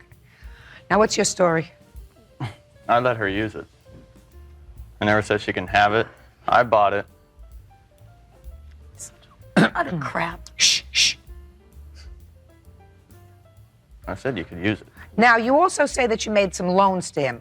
You want to tell me about that? The month that he moved in, since he was unemployed, he would ask me for money every day. I'm not talking, Miss, listen to me. I'm not talking about the $5 and the $10 that you say you gave him because he was unemployed. Did you lend him any large sums of money for which he promised to make payment? Not all at one time. Every day, can I borrow some money? Can I borrow some money? Did you keep a record of that? He was my best friend. Did you keep a record? The answer is no. So you're just guessing about how much money you lent No, him? I'm not. I knew how much money I had saved in my drawer before he had moved in. So how much money did you give him? $350. I don't believe that you can. I did. Every day I gave him $20 or $30 every day because he needed it. So he you- needed did it you for write gas. down- He was supposed to go look for a Did job. you write I bought him news. You're not listening to me, Miss Sanchez. I said, did you write down these numbers? I didn't think I had to. Well, then that's a problem. He's supposed to be my best friend. He was supposed to be my little Now brother. you're countersuing up for a lot of money too. Let me hear it. Well, one time Not well. Look at me. she got arrested coming back across the border, and she needed a lawyer. So she called me crying, I need a lawyer. So I paid $1,500 for a retainer to try and help her out. When was this? June 26, 96. Does that sound familiar to you? No. You just took out a piece of paper. What is that? This is the piece of paper that was the only thing that I gotten from that lawyer. I saw that lawyer once. I knew it wouldn't do me any good. I cussed Sean out on the phone about what do I need a lawyer for? The lawyer wasn't going to do me any good. Just a second. You went to see a lawyer. No, I didn't. The lawyer came to jail. And I'm like, Lawyer came to jail. Lawyers don't do anything for free. I didn't ask him for the lawyer. I never asked him for the lawyer. And if I did ask for him a lawyer, it wouldn't be from him. It would have been from Rude, my boyfriend. Listen to me. Where were you when you paid this lawyer? Were you in I was... California? Yeah. Does he have a receipt?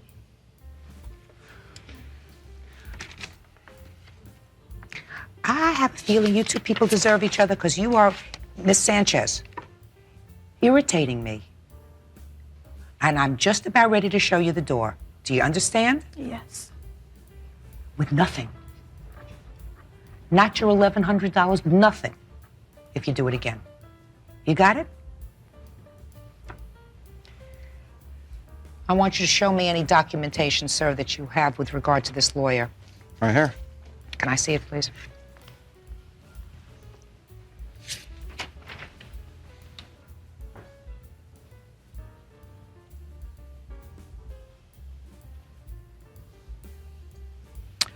Well, this clearly is a letter from an attorney indicating that he accepted a non-refundable retainer in the amount of $1,500 from the defendant on your behalf on the 26th of June, 1996.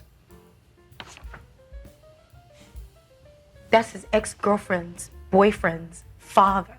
Why wouldn't he write him that piece of paper? Are you telling me that this attorney, under the penalties of perjury in the state of California, is lying? Are you? Yes, ma'am. Yeah, really? Maybe I'll call him. No, maybe I'll call him. You want me to call him? Can you look at this for me Sure. for a minute? I asked you a question. Do you think I have to call him? No. Right. But he was never my attorney. I did not ask Sean to get me a lawyer. How did you find out she had been arrested? She called me from jail. I believe that, Miss Sanchez. I did not ask him. How would he know that you're in jail unless you called him? I did call him from jail. And what did you call him for? To say, how are you? No, we lived together. This happened a long time ago, correct? Did you ever sue her for this money? No. Why? So I cared about her. Good. Excuse me, Your Honor, may I say something? Sure.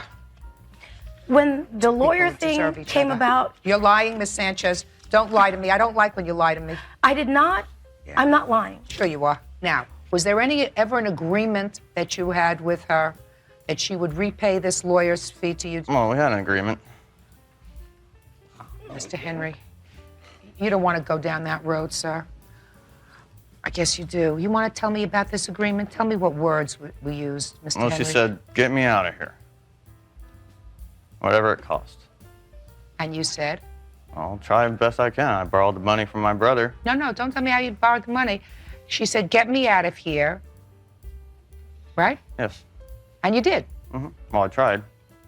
Okay. No, an agreement to pay it back means get me out of here, whatever it costs, and I will pay you back. That's a contract. That's an oral contract. But you didn't have that with her. No. Okay. Well, that's what I thought. So, that's honest. Judge Judy will continue in a moment. You never paid rent. You didn't clean up the house. You didn't clean up your stuff. I had to sit up there and pick up after you. Bought food and everything. And later today, she begged me for sex, Your Honor. Literally. Mr. Swan, you're not that attractive, sir. Thank you. real cases, real people. Judge Judy. Exotic dancer LaDonna Sanchez wants her former close friend Sean Henry to pay her for back rent, loans, and a stolen VCR. Hey, I can't figure out who owns the VCR. I have a bill here for $213. So She's also caused damage to my truck. Shh. So I can't make a determination with regard to the VCR. I can only make a determination with regard to the contract that you both entered into, indicating that you are indebted to her for the amount of $1,000. Now, you want to tell me about this truck? Yeah, she's damaged it. Well, tell me about that. Well, one time at work, she said she locked the keys in, so she had to break the back window, and I had to pay for that. I paid him back. Shh. And when we were in a fight, I wouldn't let her drive it. She didn't have a license or insurance on it. So what did she do to the truck? She kicked it. Put a nice dent on the driver's side door. Let me see. And I got estimates of the damage right here. Looks like there's lots of damage on this truck. Lots of scratches on this truck. From his DUIs. Okay, how about your boyfriend kicking it? Oh, wonderful. You ready? Dismissed! Dismissed! Goodbye. Party's not excused. Step out. I don't understand why it was dismissed. Because I talked? He was supposed to be my best friend. Okay, he dogged me just because I won't be his stupid girlfriend. Sorry. Now it's dismissed because you're stupid. Never see my fucking money again. Make me sick. And now the next case. Party's on Maris versus Swan. Step forward. 32-year-old research scientist Ann Maris is suing her former friend, physical education instructor William Swan, for unpaid credit card bills. Why do women give men credit cards? I think it has something to do with the word convinced. Mr. Swan looked me straight in the eye and told me he loved me, wanted to marry me, that I thought he had morals. Mr. Swan, go ahead. I thought he had morals. How did you meet him? I met him in the produce section of an Asian store, Asian market. And how long did you know him before you put his name on your credit card? 5 months. And had you dated during that 5 months? Beginning about 2 or 3 months prior to that, we started seeing each other on a more regular basis and talking pretty much every day on the phone, at least once. So he needed some credit, and you said you'd give him credit on your card. He said one morning I talked to him from work, and he said he desperately needed a refrigerator, that he was getting skinny, and that his brother wouldn't loan him the money, and that it would be about $500. And I told him I didn't have the money, and I thought we could find one a lot cheaper than that, as I had paid $100 for mine, and that I would be willing to let him put it on a credit card that had no other money on it, so we could be clear. And he had told me he was going to pay it out of his tax return, and he didn't know why his brother wouldn't loan him the money. Okay. To make a long story short, because Mr. Swan is going to tell me what his defense is, he ran up bills on the credit card totaling $1,500. Yes. Is that correct? Yes. And he does not dispute that. No. Is that right, sir? That's correct. But this is your defense, that you had an agreement with her. And your agreement was that as long as you maintained the payments on the credit card, that she would keep it open. Absolutely. But that there came a point when you took out a significant amount of money. How much, $1,100? Yeah.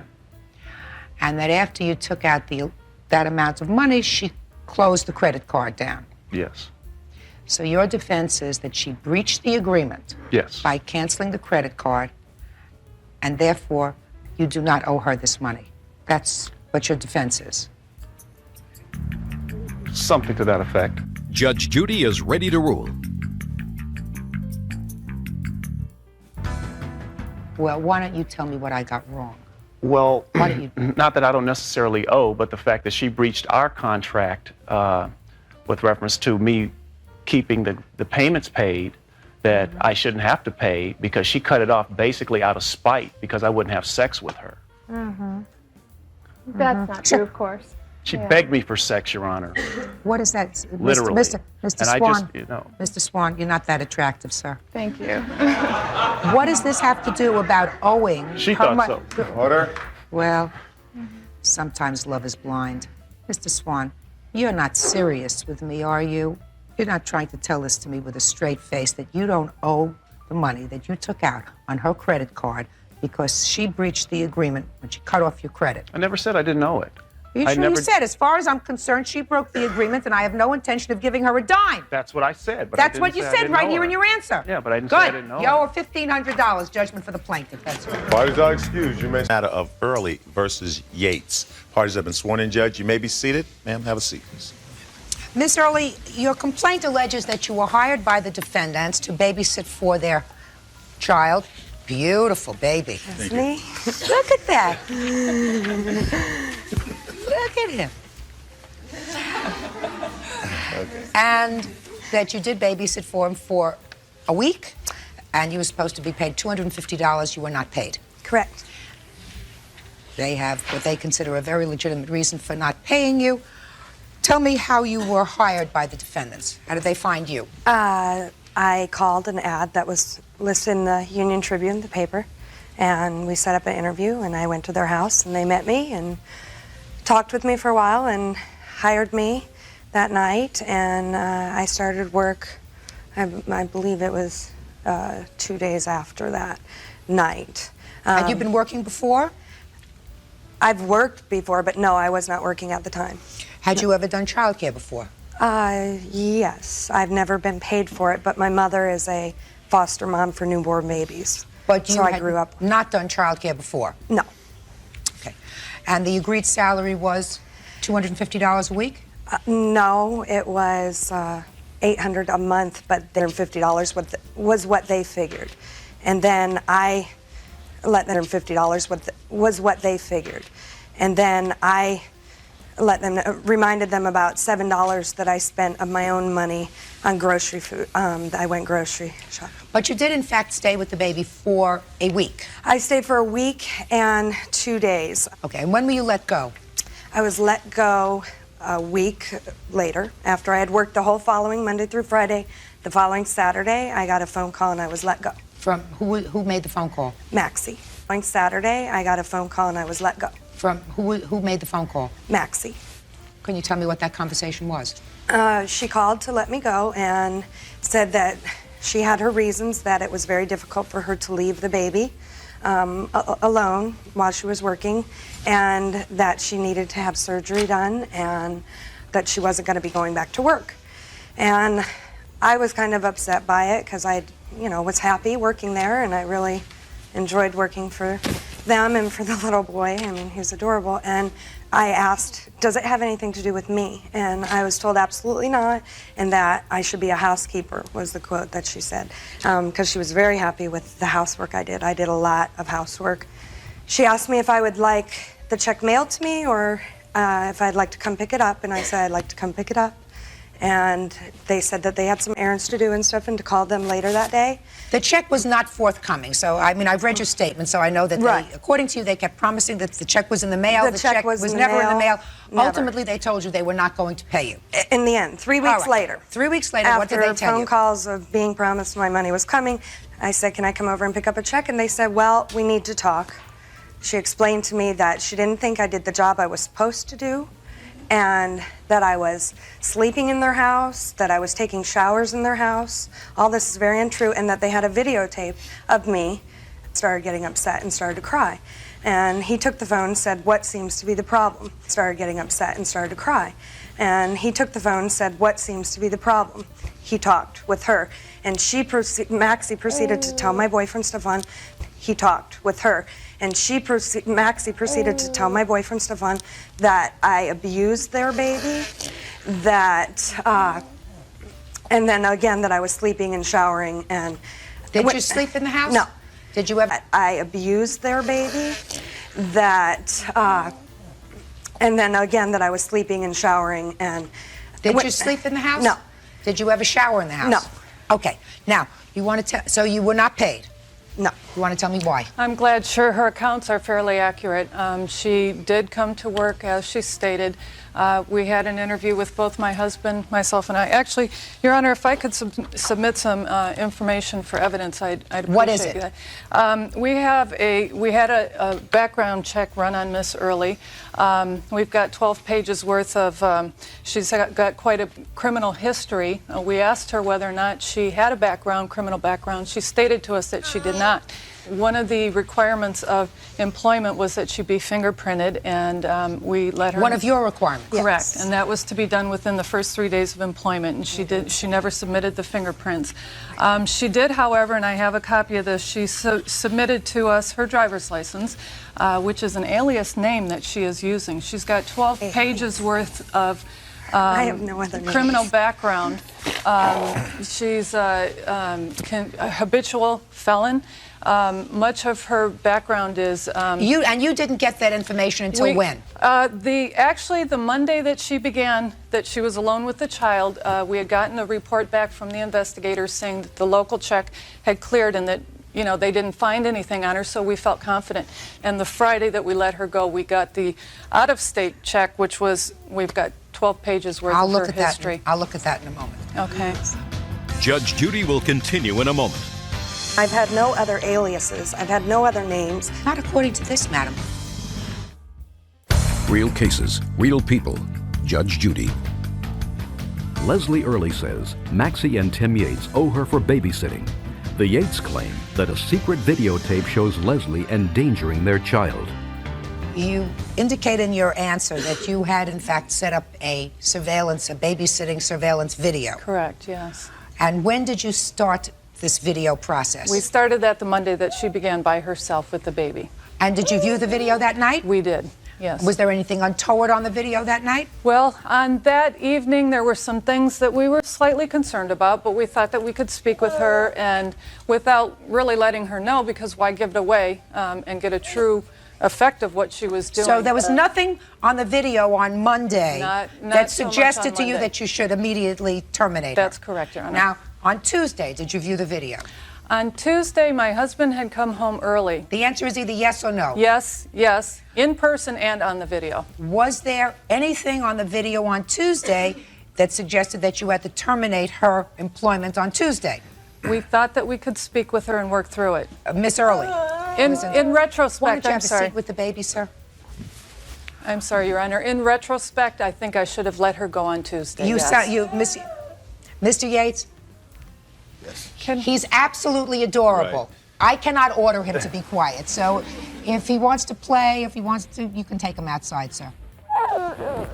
Miss Yates, you sound like a very intelligent person. If there was anything on that video that suggested to you that your child was in danger, you would not have gone to work on Tuesday or Wednesday. If you went to work on there were concerns. Concerns yes. is different. Because this is a question of paying her for the week even though you terminated her. So I'm trying to find the point in time. It's not Monday and it wasn't Tuesday. It was Wednesday. All right. What happened on Wednesday? On Wednesday, she had left the baby on the couch. He was at the point of sitting up and rolling over. She had left the room for a good 20 minutes. At that time, the baby was sitting up, rolling over, and going back and forth on the edge of the couch. My husband and I were watching this tape at the end of the day and just waiting for him to fall. Fortunately, he did not. So this was on Wednesday? That was on Wednesday. Did you go to work on Thursday? I did, ma'am. I was trying to maintain my job, yes. Miss Yates? I did. You went to work on Thursday. Correct. And you left Miss Early with the baby on Thursday. I had asked neighbors to stop in on her. And nobody Miss Yates, you went to work on Thursday? I went to work on Thursday and Friday. And you went to work on Friday. So, despite the fact that you saw things that were of concern to you on the tape, you still left your child alone with her. 5 days. I regret having done it, but yes, I did. And Your Honor, every day I was very concerned and asked how everything was, Miss Early. And I was Miss Early, always she's told entitled to everything hire was fine. you, and she's entitled to fire you. Sure, I understand all that. Good. So, that doesn't mean you don't have to pay her. Can I see the background check, please? Please. And there's a copy of her driver's license that she submitted. She's got a fake Social Security number that she submitted to us.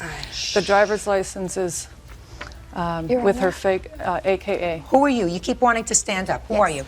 I am presently, she watches my daughter. She's watched my daughter for some time now. I don't believe when they said that they asked her and she said nothing, because I asked her and she told me that she had done some things when she was younger. What do you mean she told you she did some things when she was younger? What does that mean? She did some things when she was younger, living with her parents, that, she went to court for. And did you check on it? No, I did not. I talked to her mother. What do you mean you didn't check on it after she told you that? I spoke to her mother in Florida.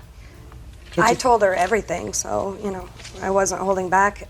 And how old is the child that she babysits for you? My daughter's 5. Okay. What is your name? Valerie. Valerie what? McElroy. Miss McElroy. All I can tell you is this. If I had a young child that I was leaving alone with someone, and if that person said to me, I do in fact have a criminal history. That has nothing to do with I children. Yes.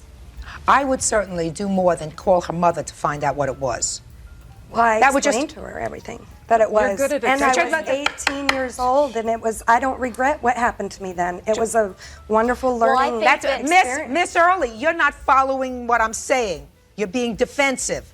What I'm saying to this parent of a young child is more prudent behavior, madam, would suggest to me that instead of calling her mother to find out what it was all about, you do your own background check to make sure that you have all the information. If you're leaving your most treasured possession with a stranger, then you do an independent background check. Do you understand? Yes. All right, so what you did was not enough.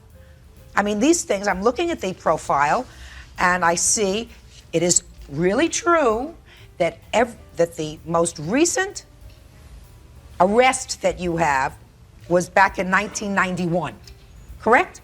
December That's a long 5th, time ago. 1990 was the only time I was arrested. December 5th, 1990, yes. And I've had no other aliases. I've had no other names. I've never had a married name. I've had that name all my life. And I have been arrested December 5th, 1990.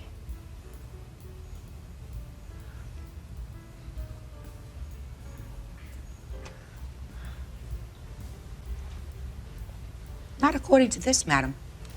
I know for a fact I'll never forget the day. Well, there are arrests here, I will tell you, on December 7th, 1990, November 30th, 1990, November 13th, 1990. I was only arrested on December 5th, maybe December 7th. I mean, that's, I thought I could, all these February years I've 19th been. of 91, forged check, past forged check. I was still incarcerated in February for the same thing from December 5th, 1990. Judge Judy will continue in a moment. I got in trouble for drugs when I was Prostitution 18. and what else? Prostitution, you are You a got liar. Real cases, real people. Judge Judy. Professional babysitter Leslie Early wants to be paid for her services. Maxie and Tim Yates refuse to pay because they say she lied about her criminal past. Have you ever seen this personal profile? No. Well, I would suggest you take a look at it, because if it is incorrect, I suggest that what you do is you make sure that they fix it. But these things have, And have other a nice, alias. listen to me, these things have a NICE number.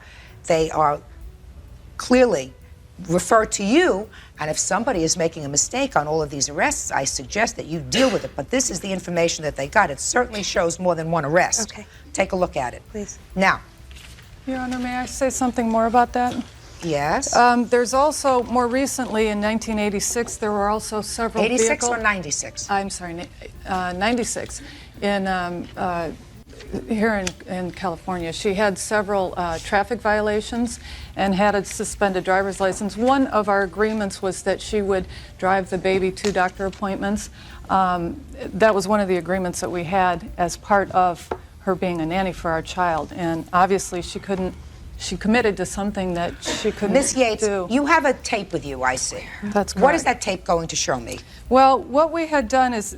Just tell me what it's going to show me. This particular tape, each day we had videotaped. The most dramatic tape was not on the final day that we fired her.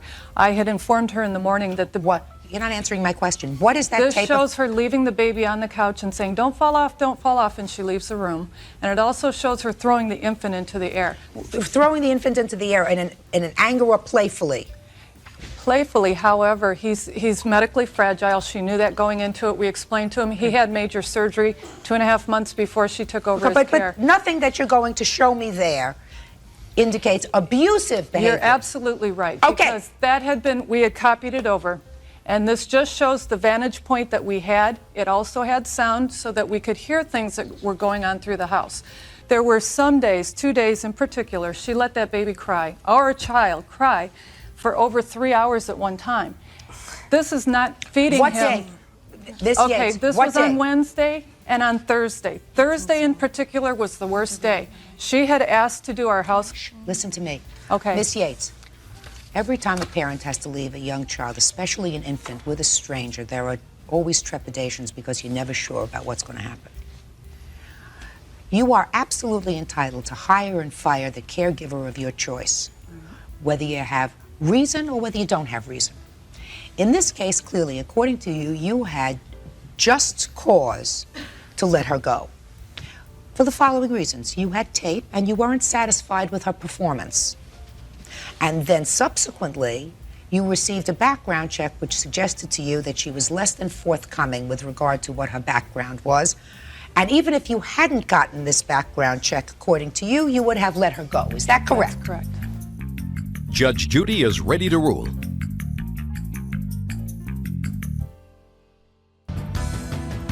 However, Mrs. Yates, you did allow her to remain in your employ, and you went to work Tuesday after you saw the tape, Wednesday after you saw the tape, Thursday after you saw the tape, and Friday after you saw the tape. You went to work, and I assume you don't work for nothing, so you got paid, right? And you said to me, I didn't want to risk my job. Right? That's absolutely correct. You have to pay her for the week she worked for you. You know what, If Your Honor? you had let her go on Monday night after you viewed the tape, she would have had absolutely no cause to complain, but the fact that you permitted her to stay with your baby for that entire week, despite the fact that you and your husband were coming home every night, right, sir? And watching the tape. It is unreasonable for you now to withhold her salary. Judgment is for the plaintiff in the amount of $250. Did she, in fact, buy food for you and lay out $7? Yes, but we had agreed at $700 a month. She had miscalculated. She said $250 a week. It was actually $175 a week. She called me to tell me that the amount was $250 on the phone. I didn't come up with that amount.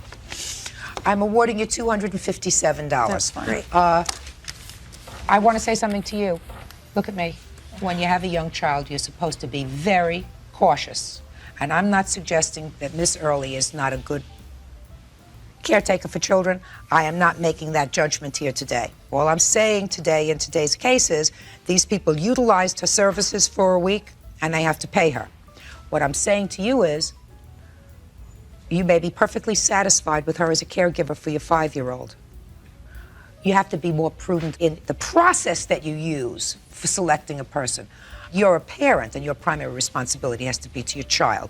So whether it's this lady or some other lady in the future who's going to take care of your baby, do your own background check. You don't call her mother to find out if she's a nice person. I assume that you have somebody else taking care of your baby now? My husband and I are taking care of him. We alternate. That baby is absolutely delicious, Thank you. So it may be worthwhile. Thank Good you, luck. Your Honor. Thank you. That baby is absolutely delicious, Thank you. so it may be worthwhile. Thank Good you, luck. Your Honor. Thank you. Parties are excused. You may step out. May I get a copy of this? Yeah, we'll get you a copy. Okay. Judge Judy will continue in a moment.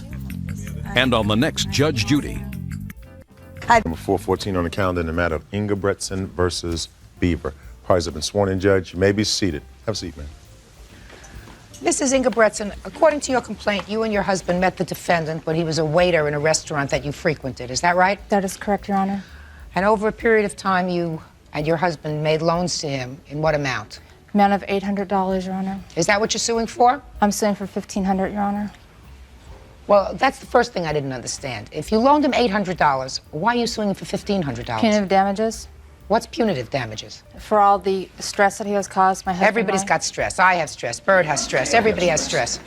So you loaned him $800. Let's stick to the $800. Why did you make loans to him in the amount of $800?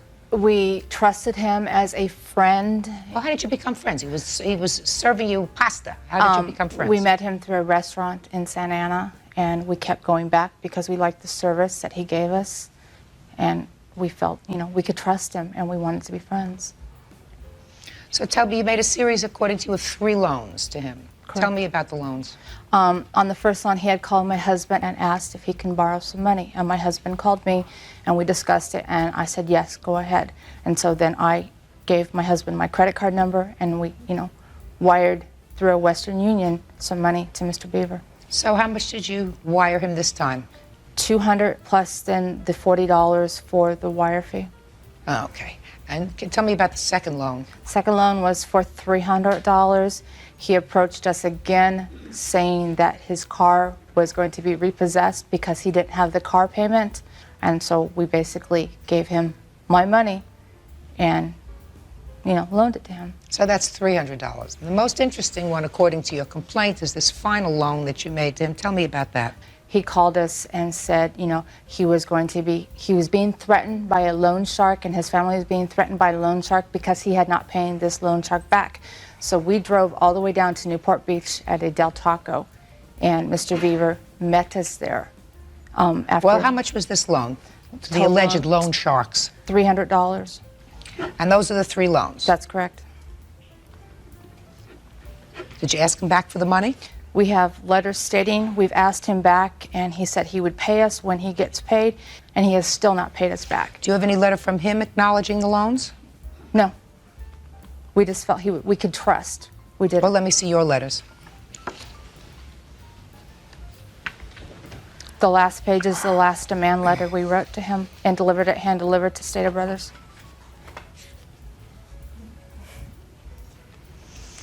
Okay, Mr. Beaver, let's hear your side of the story. Your Honor, this fabrication is a wonderful story. It's not exactly at all the way things took place. Joe and Michelle came in as customers. They were turned over to me by another waitress because she didn't feel that she wanted to wait on them. I set about giving them the best service I could, and of course they enjoyed the service and came back repeatedly. During the course of the year and a half that I waited on them, they began to tip me quite graciously. They exorbitant amounts. Often he would not only tip me on the credit card, he would palm me a check or some money on the side saying, this isn't just for, this is just for you. This isn't for your waiter or for your busboy. This amount is just for you. I would arrive at work, gift baskets of balloons and candy and cakes and cookies would arrive. Some of the things I have here, an electronic organizer, a Swatch Olympic collector's watch. When they went to Vegas, they brought me back gifts. I was always very appreciative of all these gifts, but that's exactly what they were, gifts to me. They were for my service to them. Can I show you this here, Your Honor? I don't know what it is. Tell me what it is first before you... An umbrella. An umbrella. I know what an umbrella looks like. Okay. This arrived in the mail one day. It's... just even at my house, gifts would arrive and things We're like not that. talking about a Swatch watch, and we're not talking about a pocket organizer. She's not suing for that. And Right, we're not exactly. talking about an umbrella. We're talking about 3 separate cash loans, cash amounts of money that were transferred to you, the last one of which was for $300 when they said they met you at a Taco Bell. Our fabrications. The only time I ever asked to borrow some money from them, I expressed that I did have some car repair to do. I did mention this to them. They both offered to loan it to me, as they had repeatedly said, if you ever need any help with rides or anything like that. In showing friendship, they did say, feel free to ask us. I denied it at the time, said, no, don't worry about it. The next day I did call Mr. Engelbretson up. I said, sir, can I go ahead and borrow $200 from you? And he said, well, certainly. I called him back to verify the receiving of the money. That is true. And at that time, he told me that is a gift from Michelle and I. I said, no, I feel that's too much to ask. I want to go ahead and pay you back on this my next payday. No, that's a gift from Michelle and I. Don't you worry about it. That's his exact words. One evening, they called me up. They said, why don't we take you out for a beer and a game of pool? I expressed that I didn't feel I wanted to go out without my girlfriend, Sam.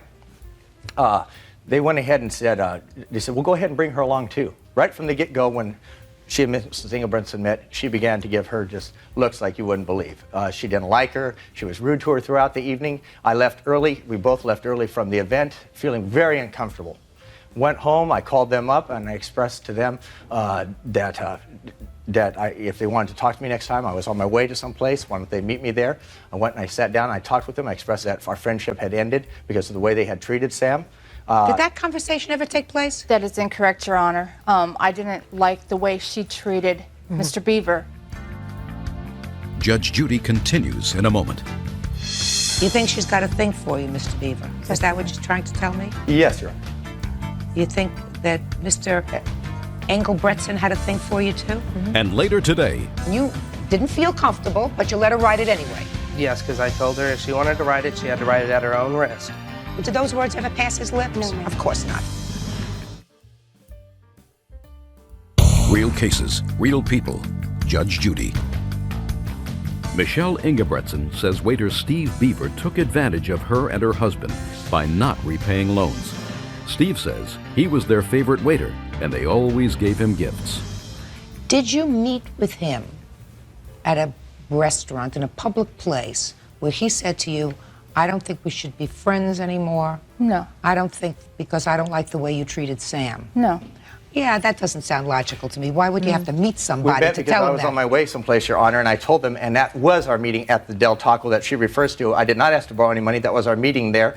At that time, also, they once again tried to get me to go to work for them, kept trying to get Sam out of the picture, and being naive. Mr. Beaver. Being naive. Common sense. Well, I'm not naive, sir. Common sense does not suggest to me that one person would have to meet to discuss the fact with really virtual strangers that they don't want to be their friend anymore. That could be either accomplished by not taking their telephone calls or with some conversation on the phone. Not a Not really, Your sit-down. Honor. Not in this case. Not in this case. And we were by this time now. You have to remember, this is a year and a half of her coming in and me waiting on them. At this time, it had become a friendship. I think if you'll even question Sam as to there was something more wanted out of this relationship. Like for the day that she appeared in the parking lot of where I worked and said, you know, I broke up with Joe now. Why don't you call me someday and we can do lunch? Or how she's now employed by the restaurant shop around the corner from where I work. All of a sudden, she works there right now because I'm working right here. So and, you think she's got a thing for you, Mr. Beaver? Just a second. You think she's got a thing for you, Mr. Beaver? Is that what you're trying to tell me? Yes, Your Honor. You think that Mr. Engelbretson had a thing for you, too? Well, you know, Your Honor, there's a lot of kinky things that go on in this world. Now that looking back on it, I think there could have been something there. You talk faster than the last guy I bought a used car from, Mr. Beaver. Sorry, Your Honor. You owe her $840. It's my determination that she's telling me the absolute truth, that she and her husband made these loans to you over a period of time, none of which you paid back. I think you're doing a lot of fast talking, Mr. Beaver.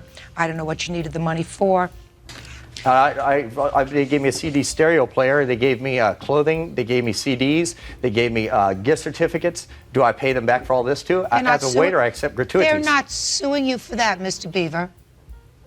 They're not suing you for all the gifts they gave you. Let me tell you why you're whacked up. Because if what you're telling me, sir, is that you thought that there was something strange in all this, Not when to the somebody... Baloney! Not to the If you're a waiter and somebody is palming you checks, in addition to leaving you money on the tip, I could see somebody saying, you gave me really extra special service, here's $5. No, Your Honor. Extra. It wasn't like that at all. They gave me more than $5. No, just a minute. How much more than $5, Mr. Beaver? They've given me $100 checks as gratuities. Okay. So, if somebody is giving you $100 checks and you don't think that they have an ulterior motive involved, right? And then you take that money. No, I don't. I didn't. You just think that you are a terrific waiter. That's right. Can I have my witness speak, Your Honor? Here's somebody who tried to tell me all the way along. Sam told me, she said, something's going on here more than meets the eye. Mr. Beaver, I'm not interested in Sam. I'm interested in you, sir. I'm interested in you. Right. Because if your girlfriend is telling you there's something fishy going on here because they're giving you $100 checks in your hand for serving them a bowl of linguine, then what I'm telling you, more sir, than a bowl of linguine. whatever it was, and you said to yourself, listen, they're giving it to me. No. What am I supposed to do? I'm just going to give it back? I never heard you say, sir, that you took the checks and returned them, or that you took the cash and returned it, right? You never did that. I never took gratuities because gratuities are what I work for as a waiter. I don't work for free, and when someone hands me something, tells me thank you for the service tonight, we really enjoyed ourselves. You give us wonderful service. That's my job. And here's an extra $100. That's right. Good. Judgment for the plaintiff in the amount of $840. That's all. Thank you, Your Honor. Parties are excused. You may step out. They're sick. Both her and her husband are sick. You don't get $100 gift baskets. She's lying through her teeth because this is the only way she can get close enough to him. They're sick. Both her and her husband are sick. You don't get $100 gift baskets. You don't get stereos. You don't get this and that. He said, I there was something wrong with me. He thought I was jealous. And I'm jealous of this? Look at her. All of a sudden, a sandwich shop opens right next door, and she's got a job right there. You know, come on, put 2 and 2 together. What are we talking about here? I'm being pursued. The calls on the phone. I'm being harassed. I'm being stalked. I am being Just because you look that way doesn't mean her sexual appetite isn't what it is. I'm sorry, it's a free world to work anywhere you want. And now the next case. Parties on Mitchell versus Witt. Step forward, please.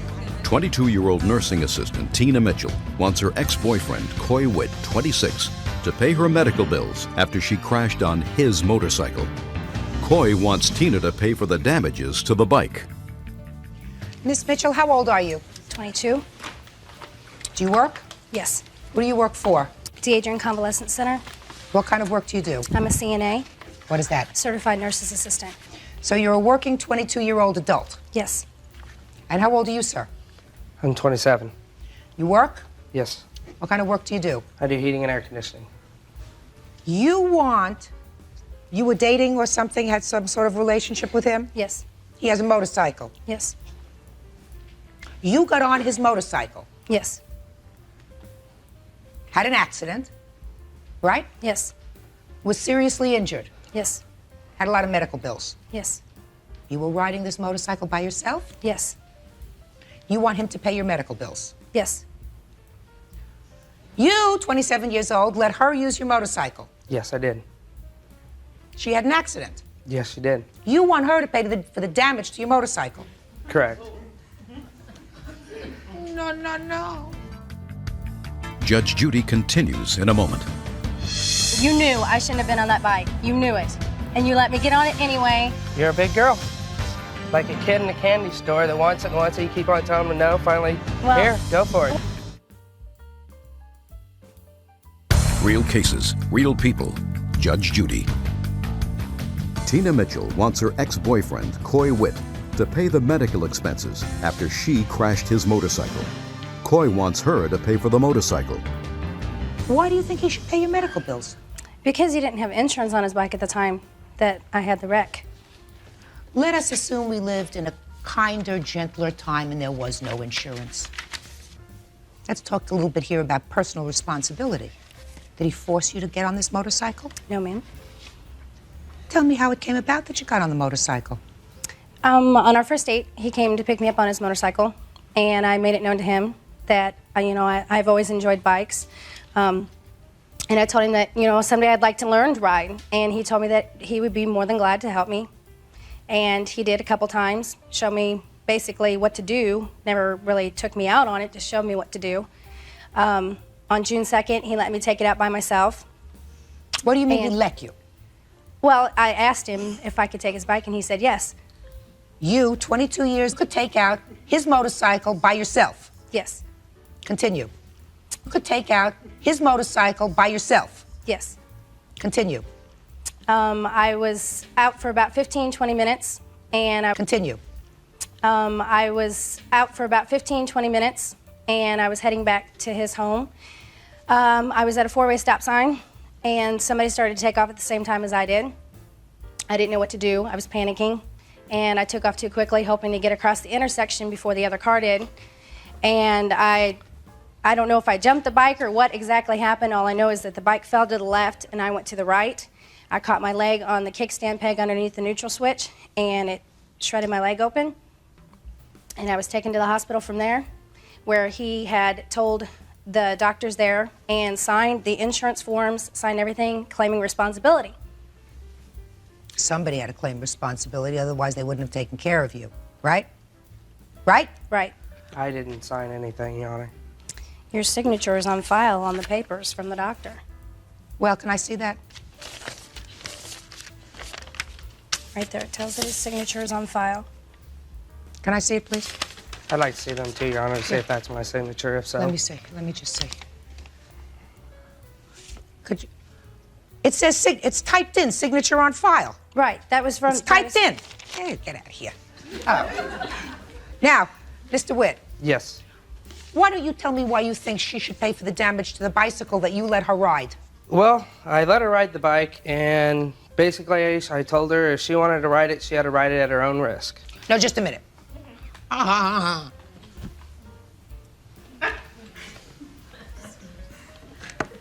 you trying to tell me, sir, that you said to this gal that you were dating, if you ride this bike, you are riding it at your own risk? Yes, I did. Look over here. Yes, I did. Not in this life. No, Not in that's- this life. Now, you gave her a couple of lessons on this bike. Yes, I did. Mm-hmm. Did you feel perfectly comfortable with her riding it? No, I still not felt. Oh, good. You didn't feel comfortable. But Just a minute. You didn't feel comfortable with her riding the bike, but you let her ride it anyway. Yes, because I told her if she wanted to ride it, she had to ride it at her own risk. Did those words ever pass his lips? No, ma'am. Of course not. Judge Judy continues in a moment.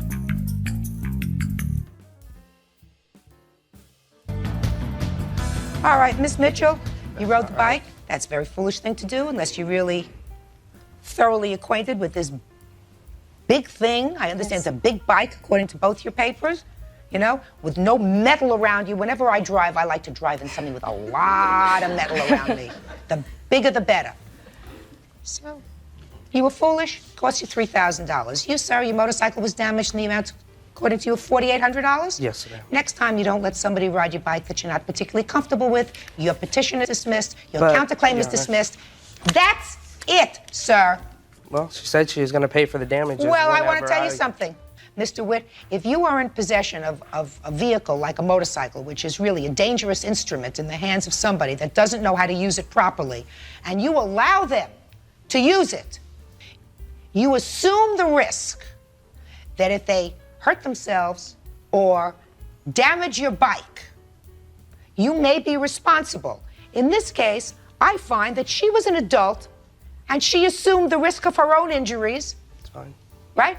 But you, sir, are assuming the $4,800 loss or damage to your bicycle because you both acted like idiots. That's all. Yeah. Parties are excused. You may step out. You want a calendar in the matter of Haskett versus Woolfolk. Parties have been sworn in, Judge. You may be seated. Ladies, have seats.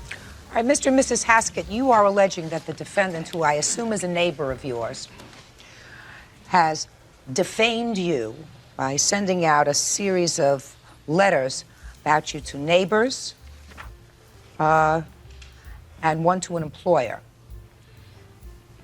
Do you have copies of those letters? I certainly do. May I see them, please?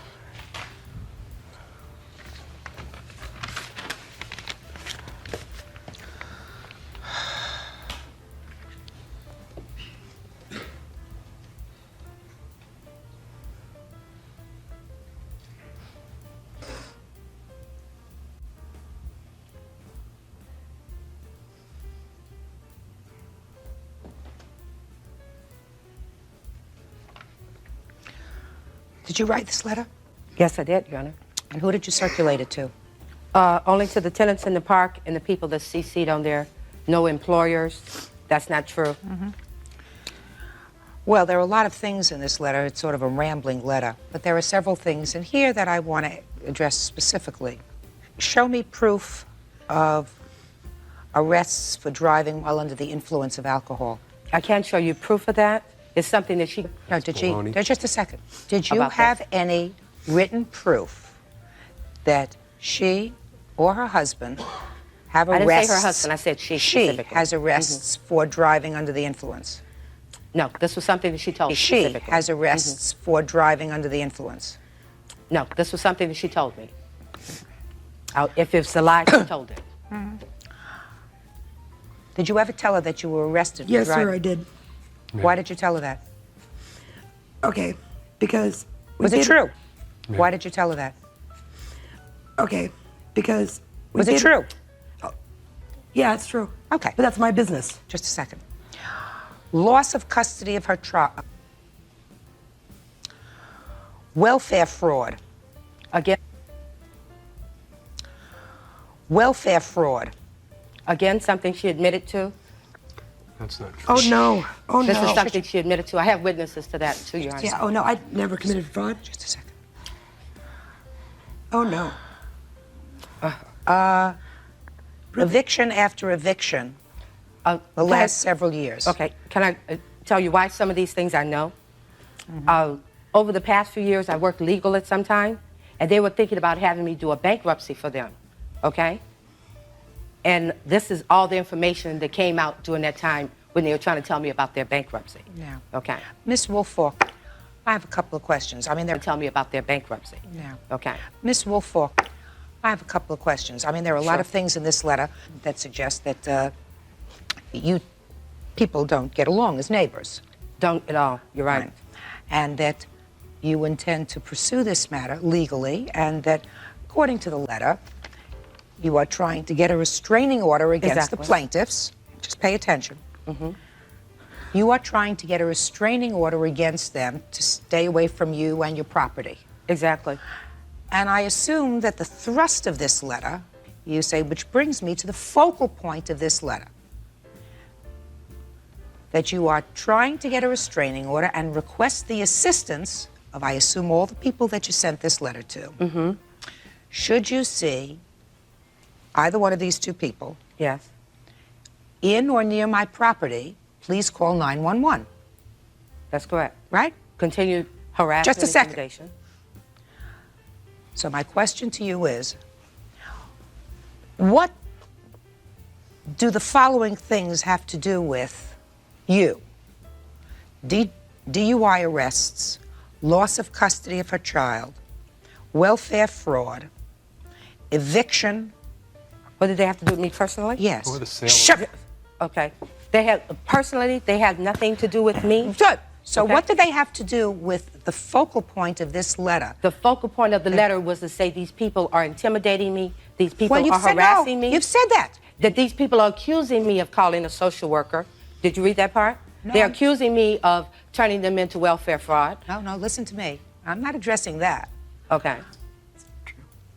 I'm looking at this letter, and you say that they have done and said a lot of very hurtful things, hurtful and harassing things Yes, to that's you. true. None of which is germane to any of these acts that you attribute to them. The DUI arrests, the Right. loss of custody, welfare fraud, anything else. That doesn't have anything to do with what you're complaining about. So you gratuitously put that in this letter. No, that's Sure, I understand what you're saying. I think you're full of baloney. Yeah. I think that you put this in the letter just to embarrass them. Sure, I understand what you're saying. I think you're full of baloney. Yeah. I think that you put this in the letter just to embarrass them. Well, she needs to be embarrassed. No, just a you know, I wanted to keep her from intimidating me anymore. No, okay. I wanted to stop her from Okay. harassing me. She Okay. stayed in the house 3 weeks, and that Okay. was fine Now, with just me. a second. She should have been embarrassed. Hey. I was Hey. humiliated, embarrassed. Hey, just a second. You want to say something? You're dying to say something. Yes, I am. Yeah. Well, stand up. That's not true, Your Honor. What's not true? This woman is harassing her. I haven't and me. gotten to that yet. Okay, well, Just a second. I'm talking about this letter. Mm-hmm. That's what I'm talking about. That's the first thing. I'm talking about this letter. Mm-hmm.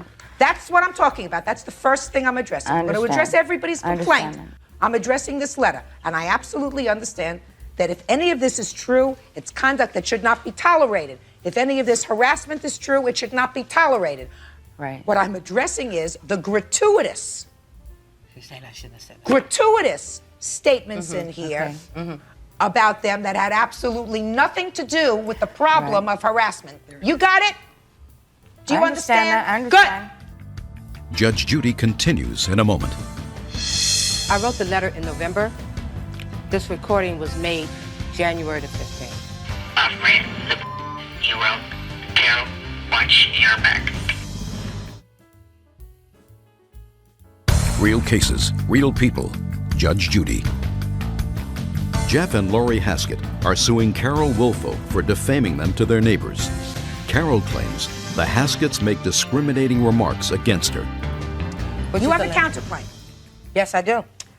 You have typewriter estimate, $150. Correct. That's the typewriter that That's they've the type- had since November the 7th. How did they get the typewriter, Miss Woolfolk? They came over. She came over first and asked me to loan it to her. I have two. I didn't. Shut up! Lie. I'm sorry. Okay, I told her no. So, of course, he comes. Jeff, I never have a problem with. Never have. It's her. Jeff asked. I said, Jeff, how long you want to use it? A week? Fine. Time went by. Jeff, you going to bring it back? Yeah, I'll bring it back. Didn't show up. When is it going to bring the typewriter back? When they feel like it. This was her. This is when she came to my house, knocked on my door, cussed me out, told me she was not giving me the typewriter back. I was all these slanderous things. She scratched my car with her keys and then ran home with her daughter. Okay, now let me stop you right there. Okay? Okay, let me stop you right there. I assume, Miss Woolfolk, from what you say, there was a time when you had a reasonable relationship enough with these people so that you just listen. Okay. You had a reasonable enough relationship with them or with him. With him, yeah. To lend him your property, a piece of valuable property. Exactly. What happened? How can I put this delicate? It's not him, okay? If it was him, I would have got the typewriter back. It's been gone since November 7th. This is January. Okay, but is that what caused the problem, the typewriter? Yeah, that was her. She wouldn't return it. Just a second. Is that what caused the problem, the typewriter? Yeah, right. Okay. She cussed me out over a typewriter. Okay. Now, would you please take the typewriter from that side and put it on that side? No, you leave it over there. I don't want it back. I replaced it since November because it's something I used. Let me see the receipt for the replacement. It had it since November. I used it to do like evictions and things like that. Shh. Hey. You don't know what I had. Hey. This is an estimate of repairs. Yeah, because I bought a used dated one. 1/28/97. I wouldn't have got that today. Yes. You got it today? Yeah, I got it today. Return the typewriter to her. Just a second. Let us move on. Let us move on. Loss of wages, $1,800. And you say loss of wages for what, Ms. Because they took me to court for this frivolous lawsuit. Which frivolous lawsuit? This one that we have here. This one here where it all started over typewriter where they could have returned it, you know, and the thing would have been gone away. This walking down the driveway calling me all these MF, you know, I don't have to take that. Who's they? Who's you know, they? Her, not they. Not her. trash. Her specifically. Okay. Her specifically. Just tell me white trash. And then, wait a second. Miss Haskett, did you ever say those words? No. No, I didn't. No. Well, you were, just a second. You were going to say to me, no, I never said them in front of my daughter. That's what you were going to say, right? Right. Just a second. White trash. That's what she called me, white trash. My kid heard it too. That's not. All they do is pick on my kid. That's not my style. She can't even play outside because of you guys. Because you go out and you call Can me you both ask your me, names. Miss Haskett, I want you to answer a question for me, madam. Why didn't you return the typewriter? No! Not you. Because we paid her $20 to do a bankruptcy in January of the year before. Just a second. You paid her You paid her $20 in January of. You paid her $20 in January of 19. You paid her $20 in January of 1997 to do a bankruptcy for you. Slowly. And then what happened? She never did it. So, she never did the bankruptcy for you for $20. Hey! I'm sorry. I want you to be quiet. I'm quiet. So you borrowed her typewriter. You did. Yes, ma'am. And I'm still waiting for you to tell me why you didn't return the typewriter. Because she never finished the bankruptcy. So you decided to keep her typewriter. And that's what all this trouble started over. Come. Because if this lady was supposed to do something for you and you paid her $20, because if this lady was supposed to do something for you and you paid her $20 and she didn't do it, you had several choices. You could have either written it off. You could have written she didn't do it. You had several choices. You could have either written it off. You could have written her a letter. And you could have said, I want my $20 back. We did. And if she didn't give it to you, you could have sued her. But what you chose to do is take her very expensive machine and keep it. According to your wife, sir, unless you're calling your wife a liar. No, but You're calling your wife a liar? No, I'm not. Well, that's what she says. She says she kept. Sentence. What? I'd like to finish what I was going to say. Go ahead. This $150 typewriters of hers, she kept outside in the yard. rain.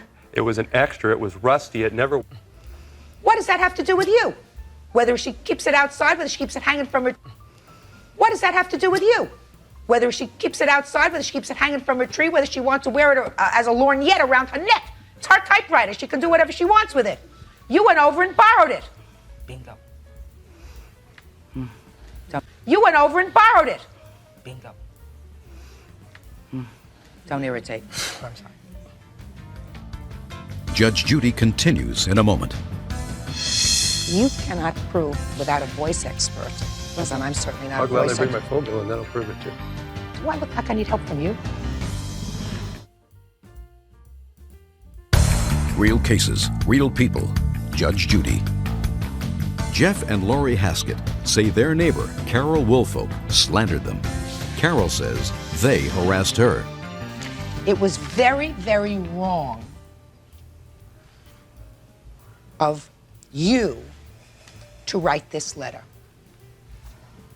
because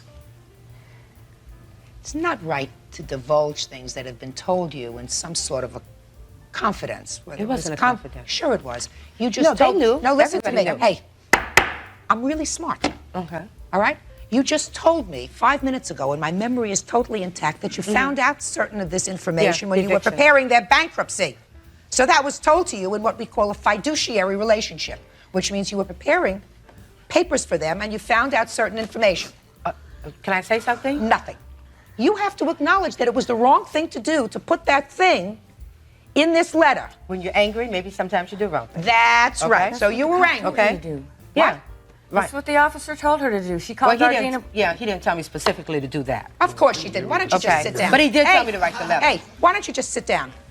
But he did tell me to write the letter to stop the intimidation and harassment. Listen, He suggested. I said to you, there's nothing wrong with Yeah, writing the exactly. letter. The problem was the other things that you put in the letter. That Yeah, you, you know, you're angry. You're angry. That's You've been wrong. Guilty of doing You know, criminal activities, people. like selling food stamps. Hey, She bought them. listen. You're a liar. Listen to me. Listen to me. You don't come into court, sir, with clean hands. Neither you nor your wife. You know what that means? It means that you started this problem. She reacted to it, but you started it. And you started this because you did the wrong thing. Now, you say that you have received death threats. Yep. And you wanted me to hear, I assume, something on that tape recorder. Carol, there's the people up front. I've read the you wrote. In a letter. You are not going to get enough until we come through that brilliant. Carol, watch your back. Does that sound like my voice? 141. We didn't do it. Prove it. Let's Go to tape my Book, prove voice it. on there right now. That's wrong see with the what Holy it Bible. I sounds didn't do it. We are not that dumb. We took it to court. I wrote the letter in November. This recording was made January the 15th. Doesn't matter. Which means everyone in the park had a copy of that letter and had gone on, like about the typewriter. Actually, Your Honor, I forgot about it. They could have kept it. I had another one that I was using. Life goes on. Miss Woolfolk, I am presented with a really serious problem in this case. Each of you is suing the other for $5,000. You cannot prove without a voice expert, because I'm certainly not I'll a gladly voice bring my expert. phone bill and that'll prove it too. You could have called Why, for just a second. Do I look like I need help from you? Sorry. You cannot prove without a voice expert That's true. that this recording, as disgusting as it is Yeah. made by anybody standing on that side of the table. I cannot prove that, you're Right? So what I have here is a situation where these people started a problem. They started a problem by taking your property and not returning it. Clearly wrong.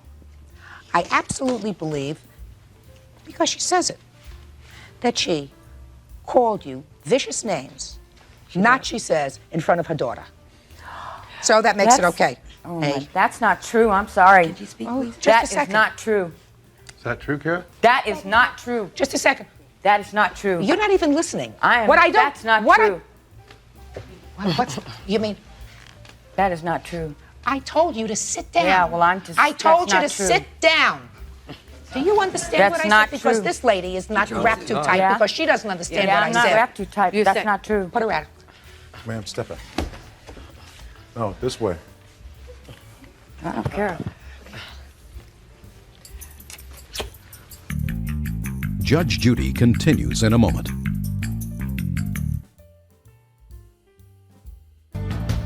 Now, Mr. and Mrs. Haskett, you want $5,000? Yes, ma'am. You get $5. That's what you're going to get. You started this problem, and that's what you're going to get, $5, which, madam, you are going to have to pay them. Do you understand? $5. So I get harassed, and I get Just a nothing. second. Okay. Just a second. Now, you have a counterclaim. That's right. And she has acknowledged that she called you names which are terrible. Made life uncomfortable. Made life uncomfortable. Not as uncomfortable as you're making it for my daughter. And you have a legitimate complaint against them. So I am awarding you on your counterclaim $5. You understand? You people had better stop torturing each other. You did the absolute wrong thing. She did the wrong thing by circulating those things in that letter against you. She did the wrong thing. She acknowledges she did the wrong thing. Yeah, She says she was angry. Yeah. She was angry because of the way you were treating her. And you were treating her in a miserable way, considering the fact that you started all the trouble over this stupid machine. Don't work. See, it don't work. We each have a judgment for $5 against the other. Thank you very much. This case is over. Parties are excused. You may step out. Yeah, that's fine. Yeah, thank you. Judge, this is number 388 on the calendar in the matter of Harkness versus Cutler. Parties have been sworn in. Judge, you may be seated. Sir, proceed, please. Former friends Correct. fight over money. Not correct. Unfortunately. Well, that's why we're here, sir, because this is Correct. a dispute over money. Correct. According to you, Mr. Harkness, you lent Mr. Cutler $3,000. Yes, that's correct. Mr. Cutler says it was a gift. Correct. So why don't you tell me, sir, how did this loan come about? Well, in the beginning of 1995, Stephen was living in a house. He was renting a room. He couldn't live at home. His father, they kicked him out of the house, and he couldn't live at home. He had nowhere else to go, and he was also getting kicked out of this new apartment that he had gone into. And he came to me and said, you know, John, can you give me $5,000? I said, Stephen, you know, $5,000 is a lot of money. You know what I mean? I really can't give you $5,000. I said, if What you... kind of work do you do that you had Well, thousands of dollars? unfortunately, when I was younger, I had cancer, and I had gotten a settlement for it. And so when I How was... did you get a settlement for having cancer? Well, because I was misdiagnosed for not having it. And then I did have it, so it was a big, drawn-out thing. When I was 19, I got a settlement and put it away. So And Mr. Cutler, you knew that he was getting a settlement? Yes. Okay, go ahead. So Steve... So And Mr. Cutler, you knew that he was getting a settlement? Yes. Okay, go ahead. So Stephen came to me, like I said, asked me if I can give him $5,000. He didn't say lend. And I said, Stephen, I can't give you $5,000. I can let you borrow $3,000. He said, oh, come on, you can give me $5,000. You got the money. I said, Stephen, it's not about if I have the money. I can't afford it. You know, I was going to school. I put myself through college. And that was even before I got the settlement. So I've been working hard my whole life to save my own money. He said, come on, please, please, please, you know. I said, all right, listen, I can let you borrow $3,000, but you got to pay me back. He said, well, I can't pay you back right away. I said, Stephen, I know you don't have money. If it takes you a year to pay me back. He said, well, I can't pay you back right away. I said, Stephen, I know you don't have money. If it takes you a year to pay me back, just pay me, you know, in drips and drabs, whatever you can, you know. So I gave him the money. He was so happy, you know. He said, thank you. My witness was What present. did you write him a check? I wrote him a check, and when I went to write him the check out, he said, don't write the check out to me, write it out to my father, because I don't have enough money in my account to cover it. Well, I said, that, you know, seems pretty sensible. He was asking me for the money, so obviously he didn't have money to cover it. And he said, I need the money right away because I have to put it down on a new apartment. So I said, no problem. I wrote the check out to his father so his father could cash it. After I gave him the money, I saw him less and less over the next 6 months. Come that October, I went back to college to get my bachelor's degree. So, and then I saw Stephen less even more. So I called Stephen up. Hey, Steve, I haven't talked to you in so long. How you been? What's going on? This and that. We talked like old buddies, like nothing had ever happened. Soon as I mentioned the money. What money? I said, Stephen, come on. You know, we grew up together. What do you mean, what money? You know? He said, you said that was a gift. I said, Stephen, come on. Who's gonna give somebody $3,000? I was like, I haven't even given anybody in my own family $3,000, let alone a good friend. I said, I can let you, I let you borrow it. We said, that's not what you told me, and hung up the phone. Okay, stop. Mr. Cutler, did you need money? No, I did not, Your Honor. You were working in 1995? Yes, I was. What kind of work were you doing? Work and just distribution, loading trucks up. Okay. Were you... Work and just distribution, loading trucks up. Okay. Were you evicted from residences at that time? No, I wasn't. Your Honor, Well, tell me- Your Honor, that's a lie. Just a second. We let you speak. Get back in a second. You don't deny that he transferred, I'm not going to say gave, loaned, or whatever, he transferred $3,000 to you for your benefit. Yes, he did. Yes, he did. Now you tell me how that came about, sir. We were longtime friends. We grew up together in the same neighborhood. And I knew John was getting a settlement and in the neighborhood. And I knew John was getting a settlement. And he said to me, he said, Steve, he said, if I ever get a large settlement, he says, I'm going to take care of you and George Altz because you guys been my best friends for so many years. Now, that's what he said to me. He said, you guys are going to get $5,000 each and a trip to Europe, he said to me. He said, I'm going to take you to Europe on me. That's what he told me. I'm going to take you to Europe. To Europe, yes, on him. Just That a we were going to go backpacking, hiking. So did you ever do that? No, we didn't. No, we Okay. didn't. So tell me about the $3,000. So as time went on, we were in the basement and together, and he said, Steve, he said, remember when I told you I was going to give you $5,000? I said, yes. He said, well, I can't afford to give you $5,000. He said, I spend a lot of money. He said, but I could afford to give you $3,000. You mean, and that just came out of the blue? Yes. Just to hanging out in the basement? Yeah, we were, yes. Did you say to him, what happened to the backpacking that we were going to do? The traveling No, we were I going to do? I never brought up Europe. I wasn't going to be greedy. I figured whatever, he was going to give me, he was going to give me. So it just came out of the blue? To be honest with you, it's been a few years. I don't remember the exact conversation, how it was brought up. I do. To be honest with you. Go ahead. It never took place in my basement. Yes, it did. When he was living in the house and he was getting kicked out, that's when the money transpired, actually. Mr. Alt was present. He was present? Step up here, sir. Yes, he was. Your Honor, Step up here, he's sir. lying, Your Honor. Just a He's lying. second. That's my strong suit, sir, to tell who's lying. What makes sense? Common sense. Yes. How you doing? Your name is... I'm George doing Waltz. fine. How are you doing? Good. Pleased to hear that. Your name is? George Waltz. Basically, me and Steve talked about getting a loan from John. Actually, it wasn't a loan. We wanted to receive $5,000. Stephen ended up asking him. I just kind of stayed off to the side. A short time after, Steve came back and said, he's not going to loan us $5,000. He'll let us borrow $3,000. Why were you looking to borrow money? Because I was in debt at the time and I had a lot of bills. So did Stephen. So Stephen said, I asked him, he would loan me $3,000. I said, I don't want a loan. If he's going to give me $3,000, I'll take the $3,000. I don't want another loan to get out of debt, to get back in debt with a friend. So I said, it's not even worth it. Why would you think that your friend, Mr. Harkness, would give you money? Like, we grew up together. I would. You got to understand our circumstances. We've been through a lot since little kids. I thought... Smeltzer, I know all three of these men here for well over 15 years. When John received his lawsuit, for years, well before he received it, Steve and George had been his best friend, lifelong best friends. John had bragged countless times, and specifically, that he was going to take care of them financially and give them a gift. That's a lie, Your Honor. Just a second. Were you present, sir, when you heard any discussion about... Were you present, sir, when you heard any discussion about $5,000 and a trip Yes, to I Europe? was, many times. He made a lot of promises to a lot of people, not just Steve and George. I mean, he bragged that he was going to take care of a lot of people in many different ways. And Just a minute, a lot of people do that. Yes, they do. A lot of Absolutely, people they do that. But you got to consider the fact when best friends of this nature, they're considered like family. They grew up all their lives. It's more like family. It's like if I came into $1 million tomorrow, I'd have no problem giving Steve $5,000.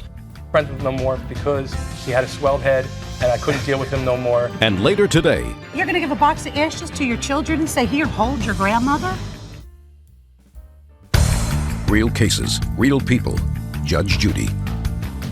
John Harkness wants his former best friend, Stephen Cutler, to give him back the $3,000 he loaned him. Stephen claims the money was a gift. What you, Mr. Cutler, is... Stephen claims the money was a gift. What you, Mr. Cutler, is suing for is on a contract. You say that there was a contract, and your contract with him was that he was going to give you a gift, right? Correct. A contract requires, in the law, something called consideration. There has to be something that you give to him and something that he gives to you in order for it to be enforceable. Otherwise, it's just puffing. I'm going to take care of all of my friends. Now, there's a certain amount of common sense that suggests to me that you are having certain problems in 1995. Your That Honor, has a ring of truth to it, sir. Your Honor, $3,000 wasn't going to make any difference in my life at that time. He was getting kicked out of the whatsoever. Just a second. Whatsoever, Your Honor. Just a second. Then why, Mr. Cutler, would you think, sir, that after several years, because this transaction took place several years ago, that Mr. Harkness would at this point sue you for the $3,000? Because he's a bitter man, Your Honor. Why? Just a second. Why do you think he's a bitter man? He's a bitter man because I was friends with him for a year after he gave me the $3,000. After that, I couldn't be friends with him no more because he had a swelled head and I couldn't deal with him no more. And a lot of people the same way. So don't tell me about a lot of other people. What two about years you? later, he calls me up on the phone and said, Steve, he says, the money that I gave you, I want it back. I said, John, you gave it to me as a gift. He said, doesn't matter. We don't speak no more. He says, I want the money back. I said, well, you're not going to receive the money. You gave it to me as a gift. Nope. He said, well, I'll see you in court. And I said, I'll see you in Your court Honor? then. Just a second. I'm going to resolve this in a minute. Did he make the check payable to your father? Yes, he did. He told me, Your Honor, the reason why he made it out to my father was he told me, he goes, I don't want you spending it all in one place. He goes, I feel if your father is involved with it, he goes, your father will look out for the money better than you will. And that's why he wrote my check to my father. Oh, no. You see, a very important thing for you to remember, sir, is that common sense is what's supposed to prevail in a court. If he were giving you money outright, he would have given you the check made out to you. And I'm going to tell you why. Because if you didn't need the money immediately, you could have opened up a bank account, put that check in the bank account, and waited for the check to clear. The fact that he made the check out to your father suggests to me that you needed the money immediately. Yes. And thank you for agreeing with me. Sorry. I also think, Mr. Cutler, that of all of his friends, I haven't heard of anybody else that just took money from him. Right? You haven't told me about anybody else that just took money. I'm not the only one here, Your Honor. There were other people. There were other people. No, there wasn't. I could have brought many witnesses here, but... Name one. Just a second. Why'd you bring him? Hey! Sorry. Sit down now. Mr. Harkness, I am satisfied based upon primarily the one tangible thing that we know, which is that you both agree on, that you made the check payable to his father, and that suggests to me that there was an immediate need that he had for the funds, Yes, which Your Honor. supports your story that he needed the funds immediately for a new apartment, which is totally different from what he's saying is that you were in the basement of your building making out a check and you never happened. said, I'm going to give you some money. No, never happened. I know you say it never happened. So I have given you a judgment, sir, in the amount of $3,000, which is the amount of the loan. Thank you, Your that's Honor. all. Parties are excused. You may step out. Out this way, gentlemen. This way. Out the back door to your right. A freak in disguise, bro. See, that's all he can say. A freak in disguise. That's all he Look can at you. say. Rip off that suit and That's all nothing he but can white say. trash. White trash with a Mama's a freak, with his a dad's a bachelor's degree. freak, his whole family's Bachelor's degree. freak. Ask him what degree he has. Ask him how many degrees he has. Nothing. I'm white trash. And now the next case. Parties on Gendron versus Gendron. Step forward, please. 42-year-old Suzanne Gendron wants her former sister-in-law, Teresa Gendron, to return the ashes of her mother. Very strange case. And very old. Your mother died 21 years ago, according to your complaint. Correct. How old was she when she died? She was 54. And according to your complaint, your former sister-in-law, that's you, has her ashes. Correct. And she's had them for 21 years. Yes. You want them back? Yes, Your Honor. First, what took you 21 years?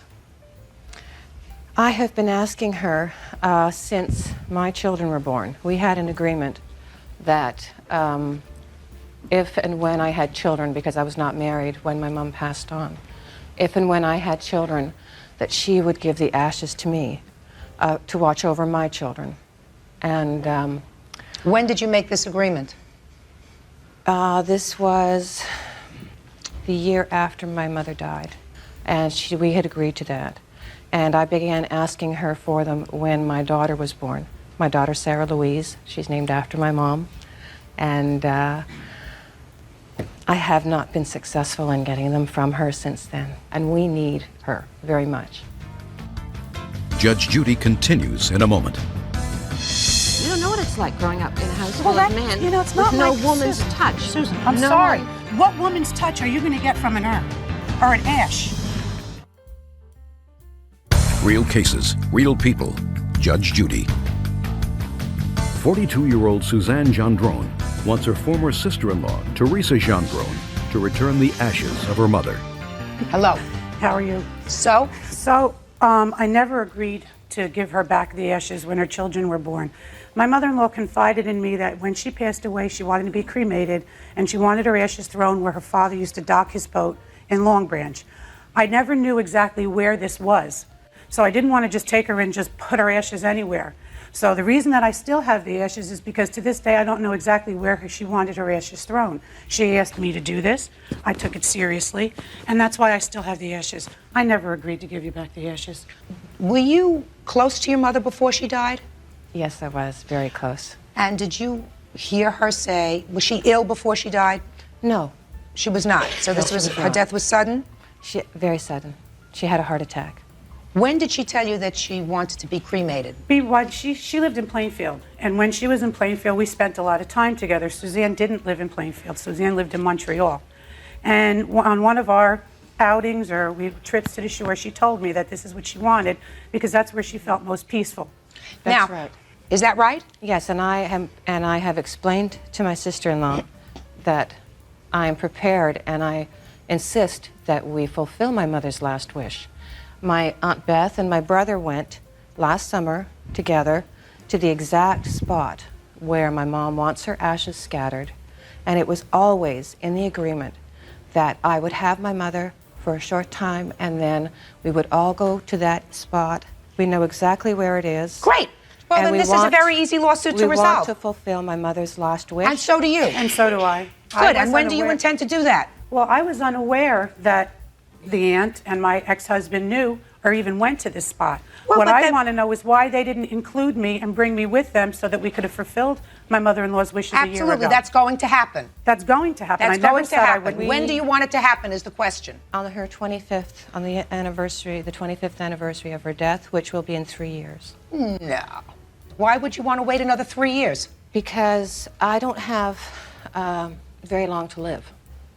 I've been diagnosed with 2 different terminal illnesses. And I would like, for my children and for myself, I have some very difficult battles to fight. And I need my mother's strength. And I don't think that after 21 years, I don't think that 2 years or 2.5 years is going to hurt my mom that much. I think she'll enjoy being with me, her daughter, and her grandchildren. Ms. Gendron, what you say is very sad, but you can't give yourself, nobody can predict the moment that an illness that you have, even if it's a terminal one, is going to cause you to leave this earth. And I wouldn't like you to live under that kind of an onus anyway. I mean, that's a terrible thing. Right now, your mother, and you acknowledge that, had a dying wish. And her wish was that she be cremated, which she was, and that she wanted to rest peacefully, having her ashes dispersed in a certain way. Yes. So you have to do that. Yes. And you have to do that now. It's been all too long delayed. Judge Judy continues in a moment.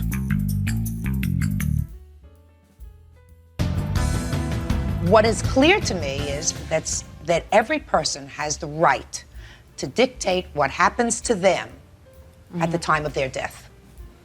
Your mother did that. Yes, she It's did. been delayed for 21 years. It should not be delayed at all. I will make an order, and you tell me at what point you're going to be ready to go to New Jersey. That's where she wanted to be scattered. So you tell me when, and I will fix a time frame, a week or a 2-week period. Spring. In the spring? Step up here. Yes. April? Good. April. How about May? May 15th. That's my daughter's birthday. She's named after my mother. Is that a good date? That's a good date. May 15th? Yes. Fine. that on or before May 15th, the two of you, together with any of the siblings that want to accompany you, will finally fulfill your mother's last wish. Case is resolved. Thank you. Thank you. Parties are excused. You may step out. Your Honor, this is case number 465 on the calendar in the matter of Norris versus Derima. Parties have been sworn in, Judge. You may be seated. Sir, have a seat. Miss Norris, how long did you know the defendant before you invited her into your home? I knew her approximately 2 years, but we had lost contact for an entire year. There came a time, according to your complaint, that the defendant was having some difficulty and left her family's home and moved into your home. Correct. And you say she was there for about 4 months? About 3 months. And that she left owing you some money? Yes. What was the rental agreement that you had with her? It was $100 a month for rent. At a common courtesy, I expected a month of notice, 1/3 utilities, help out with groceries, which she did. She paid for utilities in October, but she still owes for November and part of December. Okay. And according to these papers, she moved out on December 12th. Correct. So you want her to pay the whole month of December? Mm-hmm.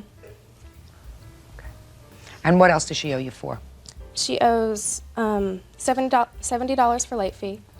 We gave her the opportunity to pay the rent, and it never came. So I figured $10 a day, and then I decided to take it to court. $10 a day? Uh-huh. For late fees? 7 days.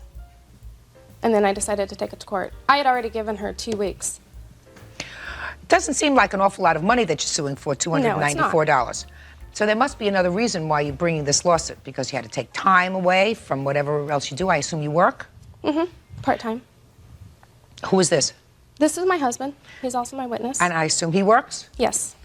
So you took time off from whatever business you had to do, so there must be something more to this than $294. No, we just took her in. She was pregnant. Basically would have given her the shirts off our back, and she stabbed us in the back. So, I'm listening. My side of the story. Well, I had known Dania. It's true that I'd known her for 2 years.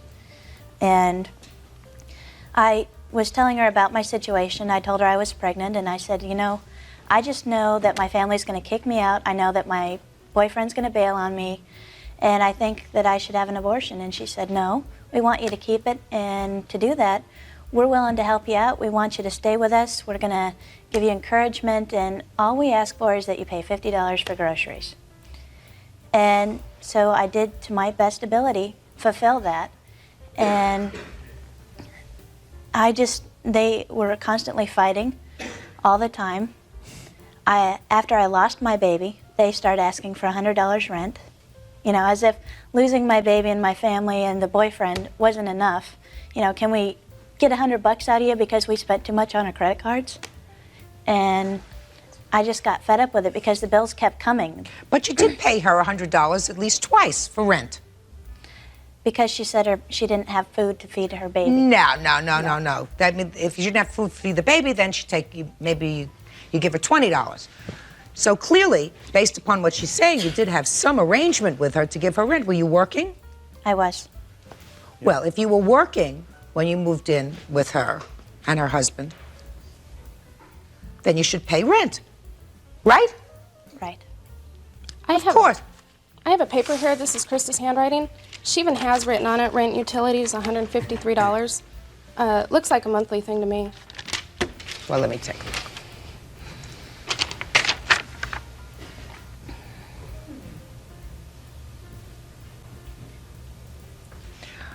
Let me ask you this question.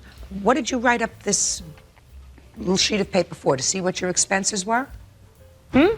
Indeed. Indeed. All state insurance, $153. What is that for?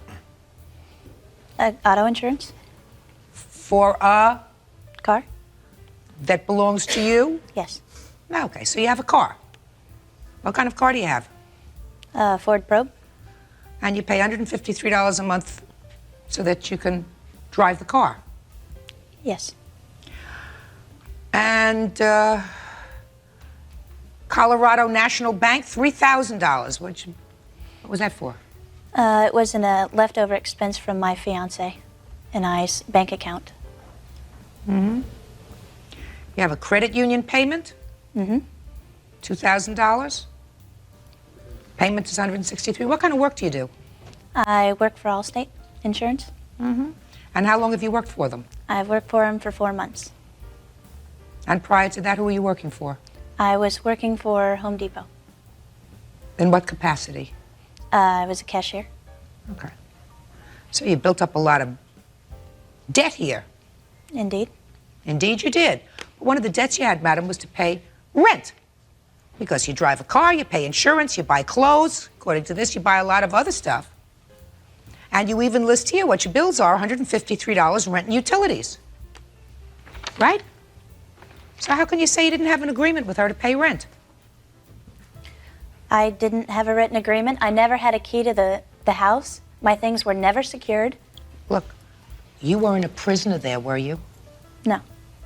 So if you didn't like the accommodations, you pick yourself up, you pack up your little suitcase, and you leave. I had nowhere to go. That's not her fault, that's your fault. It's true. Come on. You had a verbal agreement that you would pay her $100 a month, you didn't pay it. Judge Judy continues in a moment. So I was in the process of redeveloping a relationship with my family, and because of what she said to them, they won't talk to me anymore. I live across the street, they don't even wave. And later today, next thing I hear this verbiage, "Here I come, Herbert." He swung around with his fist and hit me in the right eye, and there was blood everywhere, and I couldn't see out of my right eye. real cases, real people. Judge Judy. Dania Norris is suing former roommate Krista DeReamer for running out on the rent. Krista says Dania slandered her by telling her parents she was a topless dancer. Look, what you are suggesting as far as late fees, I think is excessive. I really do. I also have some pictures, if you'd like to take a look at them. Yeah. One of them is probably not appropriate. Used condoms that were left between the mattresses and the wall. She left the place a mess. Is what you're saying, she left the place a mess? I don't have to see the pictures. Now, these things that you are suing her for, a piece of the power and light, a piece of the phone, piece of the trash, piece of the water, cleanup fee. How much did you pay to clean up the place? We didn't clean anything, but I figured our time and effort to throw away the trash and the dead flowers is worth $10. It was very disrespectful. She was disrespectful. Now, we don't come up to a lot of money here. I'm going to address myself to your countersuit, which, at least on paper, looks like nonsense. You're countersuing for $1,200. In 3 minutes or less, tell me why. The reason being is because I was in the process of redeveloping a relationship with my family, and because of the night that she decided to go and tell them that about my past work experience, that they won't talk to me anymore. I live across the street, they don't even wave. My father had agreed to pay for my medical expenses for a year so that I could get back on my feet after my miscarriage. And because of what she said to them, I'll never have my family back, and I feel that the least I should get is my health. Where's your father? In Colorado. Well, let me explain something to you. You are asking me to assume that if she said anything to your father, it's because of that, in his mind, that he's not talking to you. That's right. Well, I can't do that. No court's going to do that. It's ridiculous. So your counterclaim is dismissed, and I'm giving you a judgment for $114. That's all. Party's not excused. You may step out. Thank you. Yeah. At the back door to your right. We went over to her parents' house to see if they were willing to bail her out of trouble again, and they said that she's been lying to them ever since they can remember. I would say that they're small-town people that think small. And now the next case. Party's on Herbert versus Ryan. Step forward, please. 58-year-old salesman Greg Herbert claims roommate 39-year-old marketing rep Chris Ryan assaulted him, causing severe eye injury. Now, are you neighbors? Is that what I understand this to be? We were living in the same house, Your Honor. In the same house? Same house. Not an apartment house, a private house. It's a cottage, a 3-bedroom house. And how long had you been living there together? I had been there over a year, He had been there 4 or 5 months, Your Honor. According to your complaint, he assaulted you. Yes, Your Honor. When? On the evening of December the 5th, 1997. And tell me the circumstances surrounding the assault, sir. I was on the telephone this one evening about 5 in the afternoon, and I heard a lot of noise out in the front of the house, barking like a dog, and general commotion. I went out the front door, and Mr. Ryan was sitting in a chair right outside the front door with one of the neighbor's kids, and he was making a lot of noise and barking. So I said, please, you keep the noise down. I'm on the phone to San Francisco. I can't hear. I went back to my room. The noise continued. I went out, it said the same thing a second time. Went back, third time, same thing. No abatement of noise, no apologies or anything. The fourth time, I went out, closed the door, I locked the door, went back into my room, got back on the phone.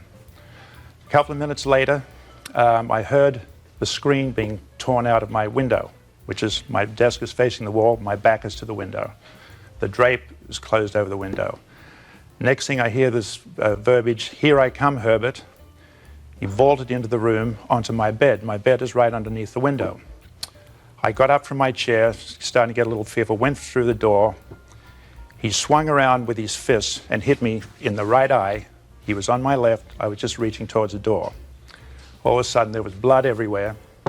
And just to show you, Your Honor, this is my shirt that I was wearing at the time. These are my jeans that I was wearing. They have been washed once, but there are still blood stains visible. I have a cordless phone on my desk. I reached around, picked up the phone to dial 911. He grabbed hold of me, pulled me down, grabbed the phone out of my hand. So I immediately just got up, went into the bathroom. There was blood everywhere, and I couldn't see out of my right eye. I went over the sink. There was blood coming down to the sink, picked up a towel. He came into the room beside me and said, "Why did you get in my face?" So I said, well, I'm blind in one eye. I'm going to hospital. Judge Judy continues in a moment. You're not living together, are you? Did you move out? He moved out at the end of the month. He moved out. In December, yeah. Real cases, real people. Judge Judy. Greg Herbert is suing Chris Ryan for punching him in the eye. Okay, Mr. Ryan. Let me hear you, sir. On the day that we're talking about, I was on the porch, and I did have one of the neighbor kids over, and he was singing, and that's what Mr. Herbert came out, not any dog barking. Mr. Herbert came out the door, yelling at the top of his voice, telling us to quiet down. We're disturbing his peace and quiet in the bedroom.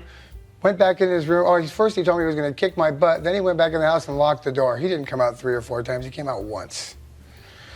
I tried to get in the house. The door was locked.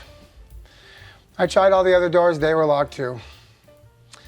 I worked my way around to the back of the house where Mr. Herbert's window was. When I got to the window, I believe I surprised him. I have known Mr. Herbert for about 10 years and known Mr. Herbert to be extremely paranoid. I believe that when I caught Mr. Herbert off surprise, his paranoia and his hyperactivity, he lunged up to close the bedroom window, and he has a futon bed directly behind his desk. That's when he slipped and fell into the window. I, not knowing what was happening, put my hands up, and that's when I think his face hit the screen, which hit my hand, popping the screen off, cutting his eye. That's when he dialed, apparently, 911, walked out of the room, and that's when I came in the house, the only entrance I had. I didn't know what he was going to do, and that's what happened. And the police came, they took a police report, there were no arrests made. Loss of wages? The guy sells surfboards. How could he lose any wages? I didn't touch the gentleman, and that's what happened. Now, is this a one-story house? It's a one-story house. And how many windows are there in the house? Approximately 2, 3, 4, 5, 6, 7, 8, 9, 10. So the only window that was available to you to go in was the window in his room. I tell you, the reason why that is because the other gentleman there, Mr. Warner, who was our landlord, he's extremely paranoid too, and he wouldn't let me leave the house without having all the windows locked. Wouldn't let me leave my room without locking all the windows. Mr. Herbert was the kind of. So what you're telling me is of the 10 or 12 windows, which I assume you tried, Mr. Ryan, correct, before you went into his window. Well, yes, I did. You tried all of the other 9 or 10 or 12 windows before you found that the only possible way of getting into the house was to enter through his bedroom window. Is that correct? It was not to enter through his window. It was to get to his window and attempt to get him to open the front door for me. But again, because I... But you wound up, sir, in his room. I wound up in his room after... You wound up in his room? Yes, I did. Did he pull you into his room? No, he didn't. Well, did some force greater than both of you force you into his room? There's no force. I told you after Mr. Herbert walked out of his bedroom, me not knowing what his next move was, I came in through the window to get back into the house. Now, how high up was the window? Shoulder height, I would say. So you had to sort of lift yourself up. It's not a walk-in window. Yeah. Okay, so let me understand this. Because of the landlord, you're the landlord? No, I'm the original tenant. Okay, because of this gentleman and his paranoia, all of the other 12 windows on the first level were bolted. So the only place that you could go was to his window. And you never entered into the room until after he somehow fell on the screen, which caught in somehow contact with your hand. He didn't actually fall on the screen. Which somehow hit his eye. Well, it kind of sounds like you're kind of putting words into my mouth, Your Honor. Listen, sir, I couldn't understand, quite frankly, your explanation. I just told you, he jumped up. He jumped up. He slipped on the bed apparently behind him, lunging to get the window closed, apparently because of his paranoia. What do you mean closed? Was his window open? The window was open. His bedroom window was open. And no screen in it? No, it did have a screen on it. So the what screen popped off after he fell into it. Bonk. Screen pops off. It popped off outside or inside? Outside. It popped off outside, and somehow when it popped off, he cut his eye? I think when he fell from slipping on the bed into the screen. Look at the shape the gentleman's in. Judge Judy continues in a moment. It's my job to try to evaluate the evidence that's presented before me, what sounds as if it's common sense, logical, and what sounds as if it's a crock of baloney. On that side, we have a crock of baloney. Flying screens, slippage, bolted windows. Now, Mr. Herbert, I will tell you now, sir, that I don't excuse you for locking the door. I mean, you know, he's supposed to have access to the house, so that what you did was wrong to lock the door. But I don't think that that in any way contributed to what happened to you, because Mr. Ryan, if he were acting in a normal, adult fashion, could have either called the landlord, called the police, and say, I've been locked out of my house. The response is not to come flying into your bedroom window and socking you in the eye. That is not a normal, adult, reasonable response. So while it was not the right thing to do to lock the front door, you're not living together, are you? Did you move out?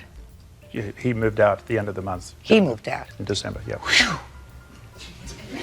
For everyone, I'm sure, Mr. Ryan. Mr. Herbert, you are suing the defendant for $5,000. Yes, ma'am. Based upon the...